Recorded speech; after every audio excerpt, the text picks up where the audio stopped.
Hello guys, very very good morning to you people. And आज हम लोग we are going to end our world geography. So जो लोग मेरे साथ, जिन लोग अभी तक पीछे के लेक्चर्स नहीं देखे हैं, तो मैं बता देता हूँ आपको। हम लोगों ने वर्ल्ड ज्योग्राफी कर रहे थे कुछ टाइम से पीछे, और हम लोगों ने वर्ल्ड क्लाइमेट टाइप जो है वो ख़त्म किए थे। उसके बाद हमने वर्ल्ड फिजिकल ज्योग्राफी वो ख़त्म की थी। एंड उसके बाद हम लोग वर्ल्ड रिसोर्स डिस्ट्रीब्यूशन के ऊपर बात कर रहे थे, जिसका मैंने पहला लेग लिया था, that was the conventional resources, conventional non renewable resources. इनको मैंने बात किया था। एंड आज जो है मैं, और अभी जो इसके पिछले 2-3 सेशन में हमने क्या बात करी, हम लोगों ने रिन्यूएबल रिसोर्सेज के बारे में बात करी थी। ठीक है जी। सो रिन्यूएबल रिसोर्सेज में हम लोगों ने क्या क्या चीजें देखी थी, हम लोगों ने इंपॉर्टेंट रिसोर्स देखे थे। हमने रिन्यूएबल एनर्जी नेटवर्क की 21 की 2019 की रिपोर्ट देखी थी। एंड इससे मैंने आपको कुछ क्यूज दिए थे कि कहाँ पे वर्ल्ड एज इन सच किस तरह से रिन्यूएबल एनर्जी की तरफ को मूव कर रहा है। ठीक है जी। हम लोगों ने सोलर पावर का देखा था, सोलर पावर कहाँ पे है, कौन से कंट्रीज कर रहे हैं, क्या डिस्ट्रीब्यूशन है इसकी। हम लोगों ने विंड का देखा था। देन उसके बाद हम लोगों ने हाइड्रो पावर के ऊपर बात करी थी। उसके बाद हम लोगों ने जियोथर्मल, नॉट जियोथर्मल, उसके बाद हम लोगों ने बात करी थी आपका वेव पावर के ऊपर। एंड देन उसके बाद हम लोगों ने बात करी थी टाइडल एनर्जी के ऊपर। ठीक है। तो ये सारी हम लोगों ने बातें कर ली हैं, मोस्ट जो इंपॉर्टेंट एस्पेक्ट से कवर कर लिए हैं। दो इंपॉर्टेंट एस्पेक्ट्स और बच जाते हैं हमारे पास, जो मैं आज कवर करूंगा, that is geothermal energy and then उसके बाद बायो एनर्जी। ठीक है, ये मैं कवर करूंगा। उसके बाद I will and up with this renewable energy resources in world resource distribution. Finally हम लोग बात करेंगे वर्ल्ड इंडस्ट्रियल रीजन्स के बारे में। सो मैं अगेन एक ही मैप में आपको सारा समझाने की कोशिश करूंगा। सो आज के लेक्चर में हम लोग बात करने वाले जियोथर्मल एनर्जी के बारे में, बायो एनर्जी के बारे में, और वर्ल्ड इंडस्ट्रियल रीजन्स के बारे में। आपको मैं एक ब्रीफ मैप जो है वो ड्रॉ करके दिखाऊंगा। ठीक है, तो चलो स्टार्ट करते हैं हम लोग। And let us start with the first type of energy which I'm going to discuss today, that is geothermal energy। देखो नाम ही अपने आप में बता रहा है, जियो प्लस थर्मल। ठीक है, तो यहीं से आपको पता चल के आ रहा है, जियो का मीन्स, जियो का it's a Greek word that means earth, and thermal means it is heating. So earth heat, या अर्थ की जो हीट है उससे जो हम एनर्जी डराइव कर रहे हैं, that is called as geothermal energy. अब अर्थ की हीट आ कहां से रही है? अर्थ की हीट जो आ रही है that is coming from the internal portion of the earth, और internal area of the earth. जो हम लोग देखते हैं क्रस्ट के नीचे से, कोर से जो है हीट आ रही है ऊपर की तरफ को। एंड हम देखते हैं क्रस्ट और मैंटल के बीच में भी जो है आपको मोल्टन लेयर्स मिलती हैं, बहुत सारी हीट मिलती है। अराउंड 4000 डिग्रीज का सेल्सियस का यहाँ पे टेम्परेचर है। इतना ज्यादा हाई टेम्परेचर क्यों है? बिकॉज अगेन अर्थ का जो इंटीरियर है, अर्थ का जो इंटरनल एरिया है, इंटरनल जो स्ट्रक्चर है, वहां पे बहुत सारी हीट है बिकॉज ऑफ दी, ये हीट उस टाइम की है जब अर्थ फॉर्म हुई थी। एंड ऑल्सो ये उस टाइम की है क्योंकि यहाँ पे बहुत सारे, देखो, रेडियो एक्टिव डिके हो रहा है। Lots of radioactive element जो यहाँ पे एक्टिव हैं, and they are producing lot of heat, plus heat loss, जो कि अर्थ के फॉर्मेशन के टाइम पे इंटरनल जो इंटीरियर था अर्थ का वो काफी ज्यादा हीटेड था, और वही हीट लॉस हो रही है। सो इवेंचुअली ये हीट कहाँ से, इंटीरियर से बाहर की तरफ को आती है, एंड बिकॉज ऑफ दैट ये हीट कई बारी इट रीचेस द सर्फेस। ठीक है जी। मैंने आपको लास्ट टाइम भी बताया था, जब हम लोगों ने इंटरनल स्ट्रक्चर की बात करी थी, तो हमने देखा था क्रस्ट के नीचे आपको जो है मेंटल के स्टार्टिंग में आपको लेयर मिलती है स्टेनोस्फेयर, यहाँ पे आपको मोल्टन रॉक्स देखने को मिलती हैं। ठीक है ना, स्टेनोस्फेयर में मोल्टन रॉक्स देखने को मिलती है। टेम्परेचर यहाँ पे 4000 डिग्री सेल्सियस के आसपास का है, और बिकॉज ऑफ दिस हीट, ये हीट बहुत ज्यादा है यहाँ पे, and because of the pressure what happens, ये हीट जो है with time it reaches the surface. ठीक है, अर्थ, ये यहाँ की जो ऊपर की रॉक्स है, क्रस्ट की जो रॉक्स है, इनको ब्रेक करके, इनको मेल्ट करके इवेंचुअली कहाँ पे पहुंचती है, ये सरफेस पे पहुंचती है। कई बार ये हीट जो है it interact the water column. ठीक है, यहाँ पे बहुत सारे जो अंडरग्राउंड वाटर है, जो वाटर टेबल है, उसको रीच करती है, और वाटर टेबल को भी गर्म कर देती है। इवेंचुअली जब ये हीट बाहर निकलती है, it reaches in the form of hot springs और in the form of geysers. ठीक है कि नहीं, गीजर्स या हॉट स्प्रिंग्स। अगेन हमने भी इंडिया में बहुत सारी जगह देखी जहाँ पे आपको हॉट स्प्रिंग्स एंड गीजर्स देखने को मिल जाते हैं।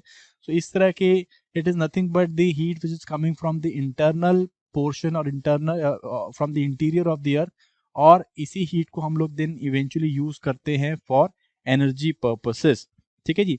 बट अगेन आपको पता है कि geothermal energy is nothing new, it is not new. ये बहुत पुराने टाइम से हम लोग यूज करते आ रहे हैं, पुरातत्व काल, जितने, जब तक हम लोग टाइम इमोरल, जब तक हमने सभ्यता की स्टार्ट करी है, हम लोग जियोथर्मल एनर्जी को यूज करते आ रहे हैं। सिंस पैलियोलिथिक टाइम्स हम लोगों ने इसको यूज किया है फॉर बेथिंग पर्पसेस। ठीक है, बेथिंग पर्पसेस के लिए इसको यूज करते हैं। ग्रीक सिविलाइजेशन, रोमन सिविलाइजेशन जो है इनको यूज करती थी फॉर हीटिंग पर्पसेस, ठीक है, स्पेस हीटिंग पर्पसेस के लिए यूज करते थे। So again geothermal energy is nothing new but it has been use from time immemorial. But आज नया क्या चीज है, what is new about it is the use of this geothermal energy.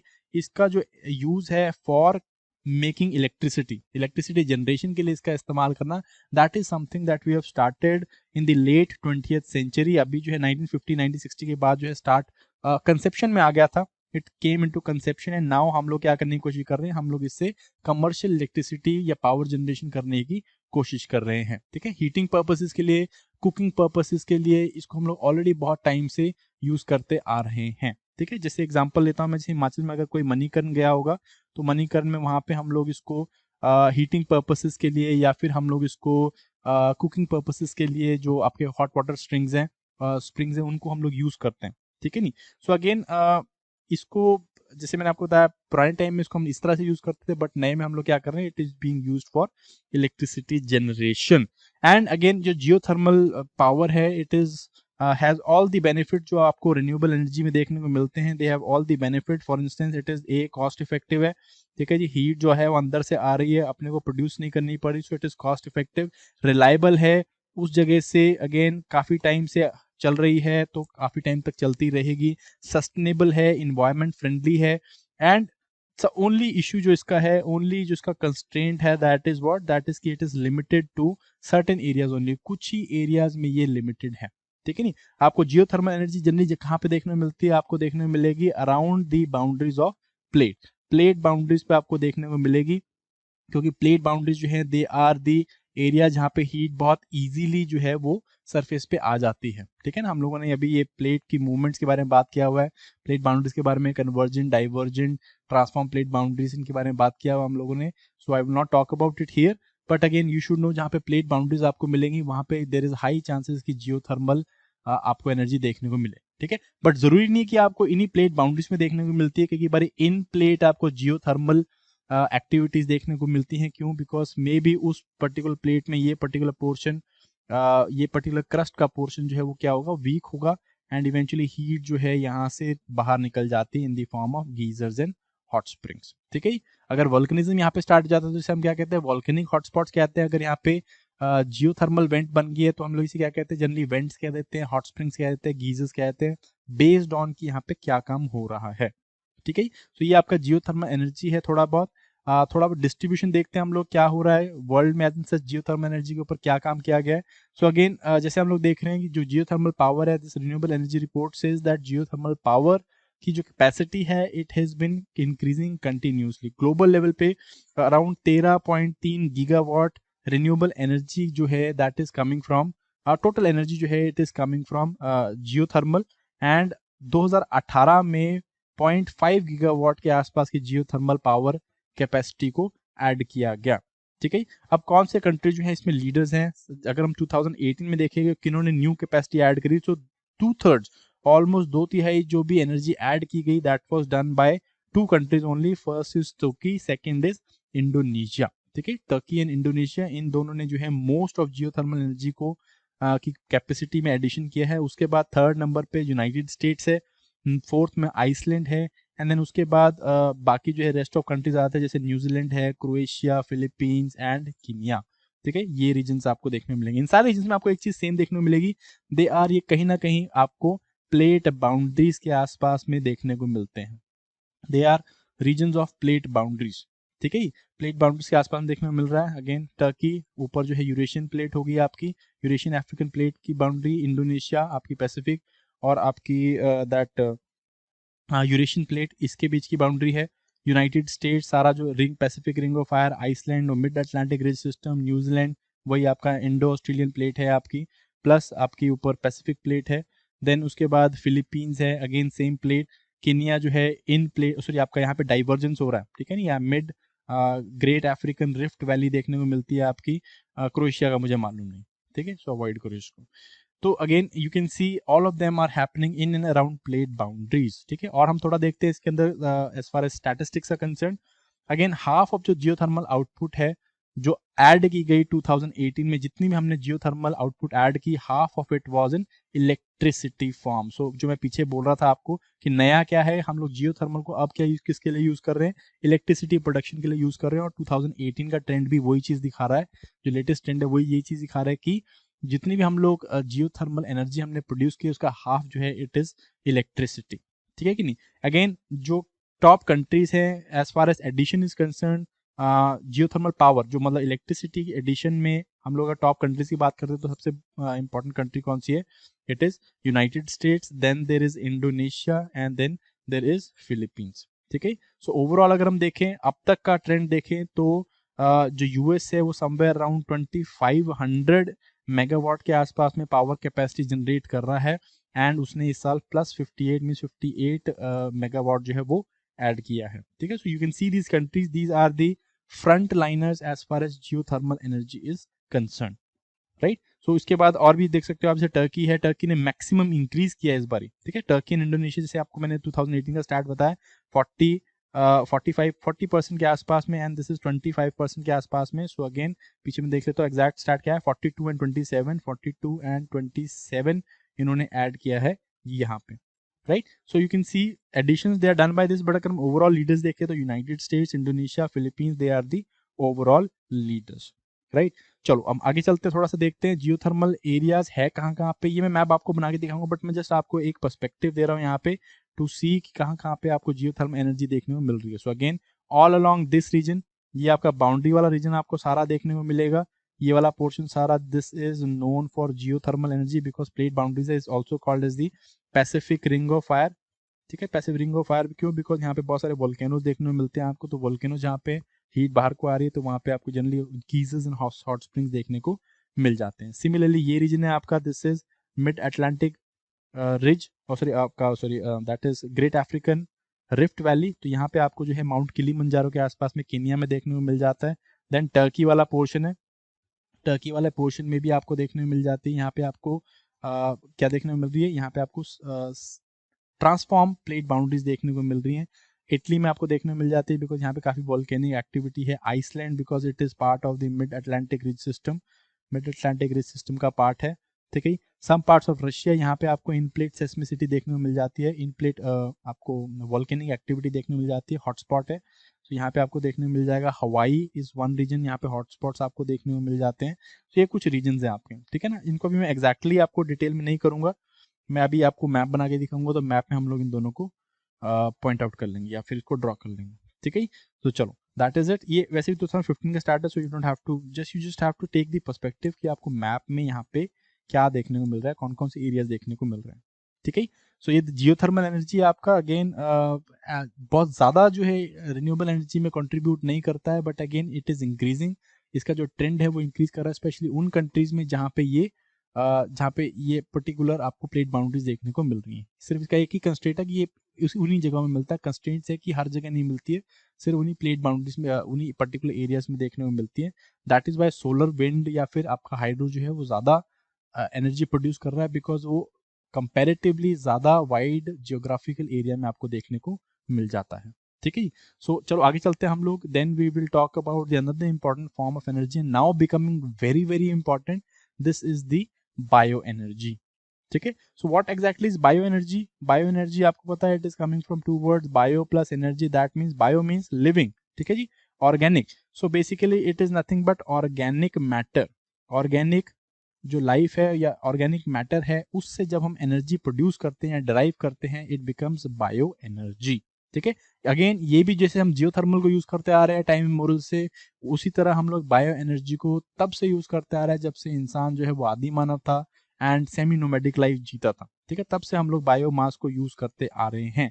जो हम लोग पुराने टाइम से इस बायो एनर्जी को यूज करते आ रहे हैं, उसको हमने ट्रेडिशनल, उसको हम लोग क्या बोलते हैं, उसको हम लोग ट्रेडिशनल बायो एनर्जी बोलते हैं। और जो वो अब अराउंड मिड 20th सेंचुरी के बाद हम लोगों ने जिसको इस्तेमाल स्टार्ट किया है, उसको हम लोग कहते हैं मॉडर्न बायो एनर्जी।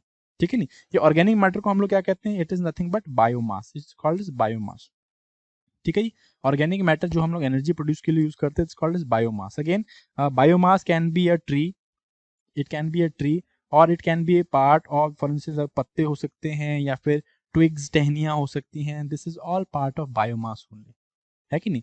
ये सारा बायोमास है, लेफ्ट ओवर फ्रूट्स हो गए या फिर लेफ्ट ओवर ऑर्गेनिक वेस्ट है, ये भी कहीं ना कहीं क्या है, इट इज बायोमास ओनली, ठीक है, because it is made up of living organism और they are by products of living organisms, ठीक है कि नहीं। तो ये सारा जो है it is biomass only, and इसको हम लोग क्या करते हैं, दो तरह से यूज करते थे, ट्रेडिशनल बायोमास एंड आपका मॉडर्न बायोमास। ट्रेडिशनल बायोमास में हम किस तरह यूज करते थे, देखो पुराने टाइम में अगर आप अपने बूढ़े बुजुर्गों से पूछोगे तो क्या करता है, जंगलों से लकड़ियां लेके आते थे, ठीक है ना, जंगलों से लकड़ियां लेके आनी, वुड लेके आना, उसको जो है हीटिंग पर्पसेस के लिए यूज करना, कुकिंग पर्पसेस के लिए यूज करना, एनिमल डंग, जैसे इंडिया में स्पेशली हम लोग काउ डंग यूज करते थे फॉर बर्निंग, ठीक है, फॉर एनर्जी पर्पसेस या फिर एज अ फ्यूल इसको हम लोग यूज करते हैं। तो it is what, it is use of biomass for producing bio energy, would का इस्तेमाल करना, एनिमल वेस्ट का इस्तेमाल करना, ट्रेडिशनल चारकोल का इस्तेमाल करना, ये सारी चीजें जो हैं they are what, they are part of traditional biomass, जो कि हम लोग यूज करते आ रहे हैं टाइम मेमोरियल से, ठीक है। मॉडर्न बायो एनर्जी जो है what that means, it is basically using the modern form जो कि हमने 20th century, mid 20th century के बाद डेवलप की to produce energy from the biomass. For instance हम लोग जैसे बायोफ्यूल्स की बात करते हैं, आज एक रेजिंग डिबेट है बायोफ्यूल्स के ऊपर, तो हम लोग क्या कर रहे हैं, हम लोग बेसिकली वो प्लांट्स जनरेट कर रहे हैं या वो प्लांट्स हम लोग उगा रहे हैं, वो क्रॉप्स उगा रहे हैं जिसको हम लोग डायरेक्टली क्या कर सकते हैं, उन्हें हम कन्वर्ट कर सकते हैं into fuel, directly fuel convert कर सकते हैं, जो हम लोग अपने ऑटोमोबाइल्स में यूज कर सकते हैं या जो हम लोग अपने पावर प्लांट्स में यूज कर सकते हैं for generating energy. The next is biogas. Biogas जो है उसमें हम लोग क्या करते हैं, उसमें हम लोग जो ऑर्गेनिक वेस्ट है उसकी एनारोबिक डाइजेशन से उसमें हम लोग क्या प्रोड्यूस कर रहे हैं, हम लोग मीथेन प्रोड्यूस करते हैं, ठीक है नहीं। मीथेन बायोगैस प्लांट्स आपने सुने होंगे, 7th 8th क्लास में हम लोगों ने पढ़े भी हैं बायोगैस प्लांट्स के बारे में।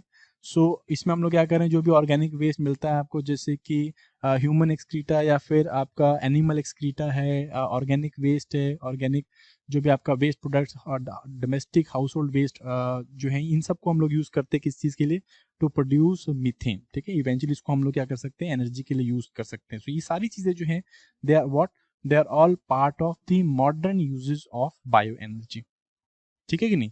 आप ये देख सकते हो, this is the modern way of bio, अब मैं आपको सामने जो है कंपैरिजन कर रहा हूँ, this is modern bio energy, जिसमें हम लोग क्या कर रहे हैं, देखो इसमें again this is a biogas plant and these biogas plants are, ये कंपनी जो है it is in Pune, so it is basically Pune में एक बायोगैस प्लांट दिखा रखा है, it is like compact biogas plant है, ठीक है। ये बचपन में हम लोगों ने ये इस तरह के डायग्राम्स भी देखे हैं, floating gas holder type bio gas plant है, and this is fixed, sorry this is floating gas, दोनों ही मैंने फ्लोटिंग गैस दिखा दी, हम सो सॉरी, बट अगेन एक जो है it is floating gas type biogas plant, and दूसरे में क्या होता है, फ्लोटिंग इस तरह का डोम नहीं होता, यहाँ पे अगेन हम लोग क्या करते हैं, ब्रिक वॉल बना देते हैं, एंड इसको हम लोग क्या कहते हैं, इसको हम लोग कहते हैं fixed gas holder type biogas plant, ठीक है। इस तरह के दो बायोगैस टाइप प्लांट्स हम लोगों ने पुराने टाइम में पढ़े भी हैं। क्या करते हैं हम यहाँ पे, ऑर्गेनिक वेस्ट जैसे स्लरी, कैटल डंग है, वाटर है, ऑर्गेनिक वेस्ट इसको मिक्स करेंगे, ठीक है, और इसको हम लोग कहाँ पे डाल देते हैं, डाइजेस्टर में डाल देते हैं। यहाँ पे जो है एनारोबिक बैक्टीरिया इसके ऊपर काम करता है, एंड क्या प्रोड्यूस करता है, वो मीथेन प्रोड्यूस करता है, एंड इस मीथेन को हम लोग क्या करते हैं, इन कलेक्टर्स में, ये जो बायोगैस कलेक्टर है यहाँ पे कलेक्ट हो जाती है, और उसको हम इवेंचुअली बाद में यूज कर लेते हैं, ठीक है। जो बाकी लेफ्ट ओवर वेस्ट है वो कहाँ से, यहाँ से आउटपुट से बाहर आ जाता है, और इसको हम जनरली किसके लिए यूज करते हैं, एज अ मेन्योर यूज कर लेते हैं, ठीक है ना। This is biogas plants, these are modern technology जो हम लोग यूज कर रहे हैं फॉर फॉर यूजिंग और कंज्यूमिंग बायो एनर्जी। एंड ये आप देख सकते हो ट्रेडिशनल वेज में हम लोग किस तरह से बायो एनर्जी को यूज करते थे, जैसे जंगल से लकड़ी कलेक्ट करके लाना या फिर लेफ्ट ओवर लीव्स का इस्तेमाल करना। तो ये सारी चीज़ जो है they are traditional usages of bio energy, ठीक है जी। आगे बढ़ते हैं, हम लोग देखते हैं थोड़ा सा कि किस तरह से बायोमास एनर्जी जनरेट करता है। अगेन मैं आपको ऑलरेडी काफ़ी ब्रीफ में बता चुका हूँ, but let me do it again. Biogas again, biomass जो है उसको हम लोग किस तरह से यूज़ करें, दो लेवल पे यूज़ करें, मैंने बताया, जैसे this is traditional biomass and this is modern method of using biomass, ठीक है। ट्रेडिशनल में हम लोग किस तरह से एनर्जी प्रोड्यूस कर रहे हैं, सिंपली बाय बर्निंग, या हम लोग इसको जैसे कि वुड हो गया आपका, ठीक है जी, वुड या काउ डंग, इस तरह की चीज़ें हम लोग यूज़ करते हैं फॉर डायरेक्टली थ्रू बर्निंग से इसको हम लोग यूज़ करते हैं, मे बी इसको हम लोग एज अ फ्यूल यूज़ करते हैं, और हम लोग इसको जो है हीटिंग पर्पसेस के लिए यूज़ करते हैं, ठीक है, कुकिंग पर्पसेस के लिए यूज़ करते हैं. सो this is traditional way of using biomass. यहाँ पे again you will find what efficiency. अगर हम एफिशिएंसी की बात करें तो एफिशिएंसी जो है it is comparatively lower efficiency. And यहाँ पे जो इश्यूज हैं, इशू कौन से, दैट इज जो हेल्थ हैजर्ड्स हैं वो कंपैरेटिवली ज़्यादा हैं. हेल्थ हैजर्ड्स आर मोर, ठीक है, बिकॉज बहुत सारे वॉलेटाइल ऑर्गेनिक कंपाउंड जो है, जब हम इस तरह के सब्सटेंसेस जलाते हैं तो बहुत सारे वॉलेटाइल ऑर्गेनिक का सब्सटेंसेस निकलते हैं जिससे कि हेल्थ इफेक्ट्स बहुत सारे इशू निकलते हैं. इंडोर एयर पोल्यूशन होने के बहुत ज़्यादा चांसेस होते हैं, ठीक है. ये एक this is also one of the important issues जो हम लोग इंडिया में कन्फ्रंट कर रहे हैं, इंडोर एयर पोल्यूशन की, specially in the rural areas, ठीक है. इसके लिए हम लोगों ने क्या वो उज्ज्वला योजना चलाई है, अगर किसी को याद है तो, ठीक है. तो हम लोग क्या करें, गांव गांव तक सिलेंडर पहुंचा रहे हैं, गैस सिलेंडर पहुंचा रहे हैं, क्लीन एनर्जी को इस्तेमाल करने की कोशिश कर रहे हैं. सो ये ट्रेडिशनल बायोमास की एनर्जी है, किस तरह से हम लोग बायोमास से एनर्जी जनरेट कर रहे हैं. मॉडर्न वे जैसे मैंने आपको बताया, इसमें हम लोग क्या यूज कर रहे हैं, अलग अलग तरीके यूज कर रहे हैं. पहले तो हम लोग जो आपका ऑर्गेनिक वेस्ट है, ऑर्गेनिक लेफ्ट ओवर है, इसको हम लोग कैसे यूज कर रहे हैं. ऑर्गेनिक लेफ्ट ओवर को हम लोग क्या कर रहे हैं, हम लोग इसकी एनारोबिक डाइजेशन करवा रहे हैं, डीकम्पोजिशन करवाते हैं, और इससे जो गैसेस निकलती, फॉर इंस्टेंस मीथेन निकलती, इसको हम लोग इस्तेमाल कर रहे हैं, ठीक है. ऑर्गेनिक लेफ्ट ओवर है. सेकेंड, हम लोग जो है एक्टिवली बायो एनर्जी के रिगार्डिंग सब्सटेंसेस को इस्तेमाल कर रहे हैं, जैसे कि हम लोग क्या यूज करते हैं, हम लोग बायोफ्यूल्स को यूज कर रहे हैं, ठीक है. हम लोग प्लांट्स बना रहे हैं, जनरली प्लांट्स है या उसका लेफ्ट ओवर है, या डायरेक्टली जो प्लांट्स है उनको हम यूज कर रहे हैं to form for instance bio ethanol हम लोग बना रहे हैं, या हम लोग जो है बायोडीजल, इस तरह की चीजें बना रहे हैं, ठीक है. तो दिस इज डायरेक्टली हम लोग क्या कर रहे हैं, ऑर्गेनिक मैटर से हम लोग एनर्जी प्रोड्यूस कर रहे हैं, but this is comparatively what, it is comparatively more efficient है, एंड कंपैरेटिवली लेस पॉल्यूटिंग, ठीक है. सो एनर्जी की जो कैलोरीफिक वैल्यू है वो भी हाई है, सो दैट्स व्हाई एफिशिएंसी जो है कंपैरेटिवली ज्यादा है. सो हम लोग देखते हैं कि बायोमास किस तरह से सस्टेनेबल है, या किस तरह से वो इन्वायरमेंट फ्रेंडली है. तो सबसे पहली बात, अगर हम ट्रेडिशनल की बात करें, ठीक है ना, is traditional biomass burning is sustainable nature. So you can से यस. किस तरह से, देखो सी किस तरह से, अगेन जो ऑर्गेनिक लाइफ बनी, या जो ऑर्गेनिक बायोमास बना, ठीक है ना, लेट अस पुट से जंगल में बना, ठीक है.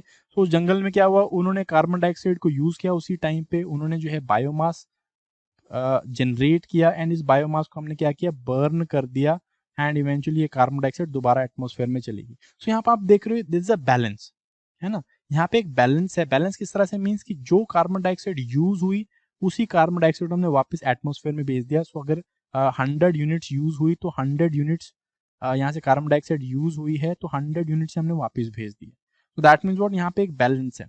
हम लोग कोई नेट अगर हम देखें, नेट कार्बन हम लोग ऐड नहीं कर रहे हैं यहाँ पे, there is no net carbon added, ठीक है कि नहीं. सो अगेन कह सकते सस्टेनेबल है. इट इज अगेन एटलीस्ट अगर हम बात करें फॉसिल फ्यूल से, अगर हम इसको फॉसिल फ्यूल के साथ कंपेयर करें, let me take another colour. तो फॉसिल फ्यूल, अगर हम इसे फॉसिल फ्यूल से कंपेयर करें, सो फॉसिल फ्यूल में क्या हो रहा है, फॉसिल फ्यूल में हम लोग वो कार्बन इस्तेमाल कर रहे हैं जो कि millions and millions of year से जमीन के नीचे है, ठीक है. ये कार्बन डाइऑक्साइड को इस्तेमाल कर रहे हैं, सिंपली ये कार्बन को इस्तेमाल कर रहे हैं. तो ये कार्बन एज इन सच कहीं पे थी नहीं, ये अभी एटमॉस्फेयर में नहीं थी, एंड अभी हम लोग इसको क्या करें, एटमॉस्फेयर में कंटिन्यूसली थ्रू ऑटोमोबाइल्स या through all those factories, thermal plants and all, इससे हम लोग क्या कर रहे हैं, ऐड कर रहे हैं. तो यहाँ पे नेट जो है एडिशन है किस चीज का, कार्बन का, ठीक है नहीं. सो अगेन यहाँ पे अगर हम ट्रेडिशनल लेवल पे भी देखें तो हम लोग जो बायोमास यूज कर रहे हैं कंपैरेटिवली सस्टेनेबल है. कंपैरेटिवली बात कर रहा हूँ मैं, कंपैरेटिवली सस्टेनेबल क्यों है, बिकॉज जो कार्बन डाइऑक्साइड हम लोगों ने जो इस बायोमास को बनने में लगी, वही कार्बन डाइऑक्साइड हमने वहां पे ऐड कर दी, तो नेट जो आपका कार्बन है वो सेम है, ठीक है कि नहीं. हाँ, वन मोर थिंग इज कि अगर हम इसको कंटिन्यूसली रखें, सस्टेनेबल रखें, सस्टेनेबल कैसे कि कंटिन्यूसली जो हमने यहाँ से बायोमास निकाली है वो बायोमास यहाँ पे रिप्लेस हो, दैट मीन जो पेड़ हमने यहाँ से काटे वो पेड़ हमने यहाँ पे ऐड किए. So again it becomes what, sustainable, ठीक है कि नहीं. सेकेंड इज मॉडर्न लेवल पे अगर हम देखें, मॉडर्न वेज में अगर हम देखें, तो जैसे मैंने आपको बताया लेफ्ट ओवर है, organic left over. Organic left over में क्या होगा, जो भी हमने ऑर्गेनिक लेफ्ट ओवर रखा, अगर हम इसको ऐसे छोड़ देंगे, अगर उनसे लेट अस अज्यूम कि हमने उसे अपना ग्राउंड में डाल दिया है, ग्राउंड के अंदर बरी कर दिया, तो व्हाट विल हैपन, इवेंचुअली वो एनारोबिक डाइजेशन से it will convert into methane, और अगर हमने इस मीथेन को इस्तेमाल नहीं किया तो ये डायरेक्टली एटमॉस्फेयर में चली जाएगी। अगर डायरेक्टली एटमॉस्फेयर में चली गई तो व्हाट विल हैपन, जो मीथेन है it is much much much much stronger green house gas than carbon dioxide. ठीक है, तो इट इज बेटर कि जो मीथेन है इसको हम लोग क्या कर लें, इसको हम लोग कार्बन डाइऑक्साइड एंड वाटर में कन्वर्ट कर लें, मींस इसका क्या करते हैं, कंबस्टन करते हैं। ठीक है, that is what we are doing. हम लोग क्या करते हैं, जो एनरोबिक डाइजेशन हम लोग करवाते हैं बायोगैस प्लांट के अंदर, उससे जो मीथेन निकलती है उस मीथेन को हम लोग क्या कर रहे हैं, हम लोग बर्निंग पर्पसेस के लिए या फिर fuel as a fuel use कर लेते हैं। तो इवेंचुअली क्या होगा, कंपैरेटिवली कार्बन डाइऑक्साइड एटमॉस्फेयर में जा रही है, नॉट मीथेन, तो that is a lesser green house effect. Biofuels के केस में जो है इट इज स्लाइटली ट्रिकी, जो हम लोग यहाँ पे देखते हैं ट्रेडिशनल बायोमास में। अगेन बायोफ्यूल्स में क्या हो रहा है, मैं यहीं पे दिखाया था ऊपर। ठीक है, सिंस मेरे पास थोड़ा सा जगह की कमी है, let me show it here. Now what happens, biofuels में हमने क्या किया, ये देखो ये पेड़ नहीं यूज की जैसे ट्रेडिशनल हम लोग यूज कर रहे थे, हम लोग बायोफ्यूल में हमने क्या किया, लेट अस अज्यूम हम लोगों ने उस तरह की क्रॉप लगाई जो कि बायोफ्यूल्स प्रोड्यूस करने में यूज होती हैं। ठीक है, बायोफ्यूल्स लगाए हमने। अब हमने क्या किया, हम लोगों ने इनमें से कुछ बायोफ्यूल जो है वो निकाल दिए, या कुछ जो है पेड़ निकाल के हमने क्या बनाया, बायोफ्यूल बनाया। ठीक है, बायोफ्यूल हमने बर्न किया, वो कार्बन डाइऑक्साइड क्रिएट करेगा, कार्बन डाइऑक्साइड एटमॉस्फेयर में चला गया, पर ये इनको बनाने में भी जो है वो कार्बन डाइऑक्साइड लगी थी। सो अगेन यहाँ पे हम देखते हैं वही जो हमने ट्रेडिशनल में देखा था कि कार्बन का साइकिल जो है वो सेम, नेट बैलेंस सेम ही चलता है। अगर जो हमने यहाँ पे प्लांट इस्तेमाल कर लिए फॉर जनरेशन, उन्हीं को हम लोग जो है दोबारा प्लांट कर लें। सो अगर कंटिन्यूसली हम लोग प्लांट कर रहे हैं, what will happen, carbon emissions will actually remain the same, वही कार्बन इमिशंस रहने वाले हैं। मैटर ऑफ फैक्ट अगर हम इनको इंक्रीज करते हैं तो कार्बन जो है एक्चुअल में क्या होगा, नेट प्रोडक्टिविटी जो है वो हाइयर होगी, और कार्बन जो है वो ज्यादा सिंक होगा एज कंपेयर टू जो एटमॉस्फेयर में जा रहा है। तो अगर हम इसको फॉसिल फ्यूल के साथ कंपेयर करें, as compare to fossil fuel, अगर हम बोलें तो yes it is more sustainable as compare to fossil fuel. ठीक है नहीं, अब हम देखते हैं इतने सारे हम लोगों के पास क्या है, हम लोगों के पास मवेशी हैं, हम लोगों के पास लाइफ स्टॉक है। ये लाइफ स्टॉक क्या करेगी, डंग प्रोड्यूस करेगी, डंग के अंदर बहुत ज्यादा मीथेन होता है। अगर हम इसको ऐसे छोड़ देंगे तो what will happen, all this methane will get added into the atmosphere, green house gas effect जो है वो इंक्रीज होगा। पर अगर हम इस डंग को बायोगैस प्लांट में यूज करते हैं और उसकी फ्यूल को, जो मीथेन को कलेक्ट करके हम लोग बर्न करते हैं, कंपेरेटिवली सस्टेनेबल होगा। सो that is what I am saying. कुछ लोग कहेंगे it is not exactly sustainable, बहुत ज्यादा सस्टेनेबल नहीं है, but again it depends upon the method. ठीक है, it depends, overall sustainability and environmental benefit जो है वो डिपेंड करता है हम लोग किस तरह से यूज कर रहे हैं, कैसे एनर्जी क्रॉप्स या हम लोग वेस्ट है या फिर हम लोग ट्रेडिशनल बायोमास है उसको हम किस तरह से यूज कर रहे हैं, क्या मैकेनिज्म यूज कर रहे हैं, उसके ऊपर डिपेंड करेगा। ठीक है, but in any given day it is more sustainable than fossil fuel, that is what I am saying. ठीक है, सो ये आर्ग्यूमेंट में रख रहा हूँ। ठीक है, I hope this is kind of understood to you people. So यही चीज मैंने यहाँ पे आपको लिखी हुई है, आप देख सकते हो जाके। फिर हम लोग देखते हैं contribution as far as bio energy contribution is concern. So again bio energy जो है वो आपको अभी भी रिन्यूएबल एनर्जी में लार्जेस्ट कॉन्ट्रीब्यूटर देखने को मिलेगी। It is the largest contributor as far as the renewable energy supply is concern. ठीक है, ओवरऑल जो है 7% के आसपास में ट्रेडिशनल बायोमास हम लोग यूज करें, ट्रेडिशनल मीन्स जो फॉरेस्ट प्रोड्यूस या फॉरेस्ट की जो हम वुड यूज करते हैं या फिर हम काउ डंग यूज कर रहे हैं, एंड 5% जो एनर्जी है it is coming from modern bio energy. So overall जो है around 12% of the renewable energy is coming from, 12% of all the energy. ठीक है, 12% of all the energy is coming from biomass. Understood. So again इसमें हम लोग देखते हैं कि ट्रेडिशनल बायोमास, यू कैन सी इसका आगे फर्दर डिवीजन देख सकते हो कि ट्रेडिशनल बायोमास से हम लोग क्या यूज कर रहे हैं, mostly it is used for heating purposes. ठीक है, ट्रेडिशनल बायोमास हीटिंग पर्पसेस के लिए यूज होता है, वाइल ट्रांसपोर्ट के लिए, इलेक्ट्रिसिटी के लिए मोस्टली हम लोग क्या कर रहे हैं, मॉडर्न बायोमास यूज कर रहे हैं। ठीक है, so that is what I am trying to say. Growing rate अगर हम देखें तो इलेक्ट्रिसिटी सेक्टर में मैक्सिमम ग्रोथ रेट आपको देखने को मिल रहा है। बिजली प्रोड्यूस करने के लिए हम लोग अब जो बायो एनर्जी है उसका ज़्यादा से ज़्यादा इस्तेमाल कर रहे हैं, उसका रेट जो है वो इंक्रीज हो रहा है, ट्रांसपोर्ट के लिए कंपेरेटिवली कम, एंड हीटिंग के लिए और ज़्यादा कम होता दिख रहा है। This is for modern bio energy. ठीक है, मॉडर्न बायो एनर्जी में हम लोग मैक्सिमम मॉडर्न बायो एनर्जी कहाँ पे यूज़ कर रहे हैं, उसकी इंक्रीज कहाँ पे देख रहे हैं, इलेक्ट्रिसिटी सेक्टर में देख रहे हैं। देन अगर हम इसके ट्रेंड को कंटिन्यू करें तो हम लोग देखेंगे कि जो बायो पावर है, अब यहाँ पे जो बायो एनर्जी से इलेक्ट्रिसिटी प्रोडक्शन है, ठीक है, इलेक्ट्रिसिटी की बात कर रहा हूँ मैं, इलेक्ट्रिसिटी प्रोडक्शन की अगर मैं बात करूँ तो अगेन कितना इंक्रीज हुआ, 6.5% इंक्रीज हुआ 2018 में, ठीक है। एंड बायो इलेक्ट्रिसिटी जनरेशन जो है मैक्सिमम कहाँ पे इंक्रीज हुआ है, इट इज इन चाइना। अगर हम यहाँ पे स्टार्ट देखेंगे तो यू विल फाइंड कि मैक्सिमम बायो एनर्जी से इलेक्ट्रिसिटी कौन प्रोड्यूस कर रहा है। सो अगेन ईयू जो है यूरोपियन यूनियन सबसे आगे, again they are the leaders in biofuels, ठीक है, बायोफ्यूल्स, एंड अगेन ये हीटिंग पर्पसेस के लिए इनको यूज कर रहे हैं।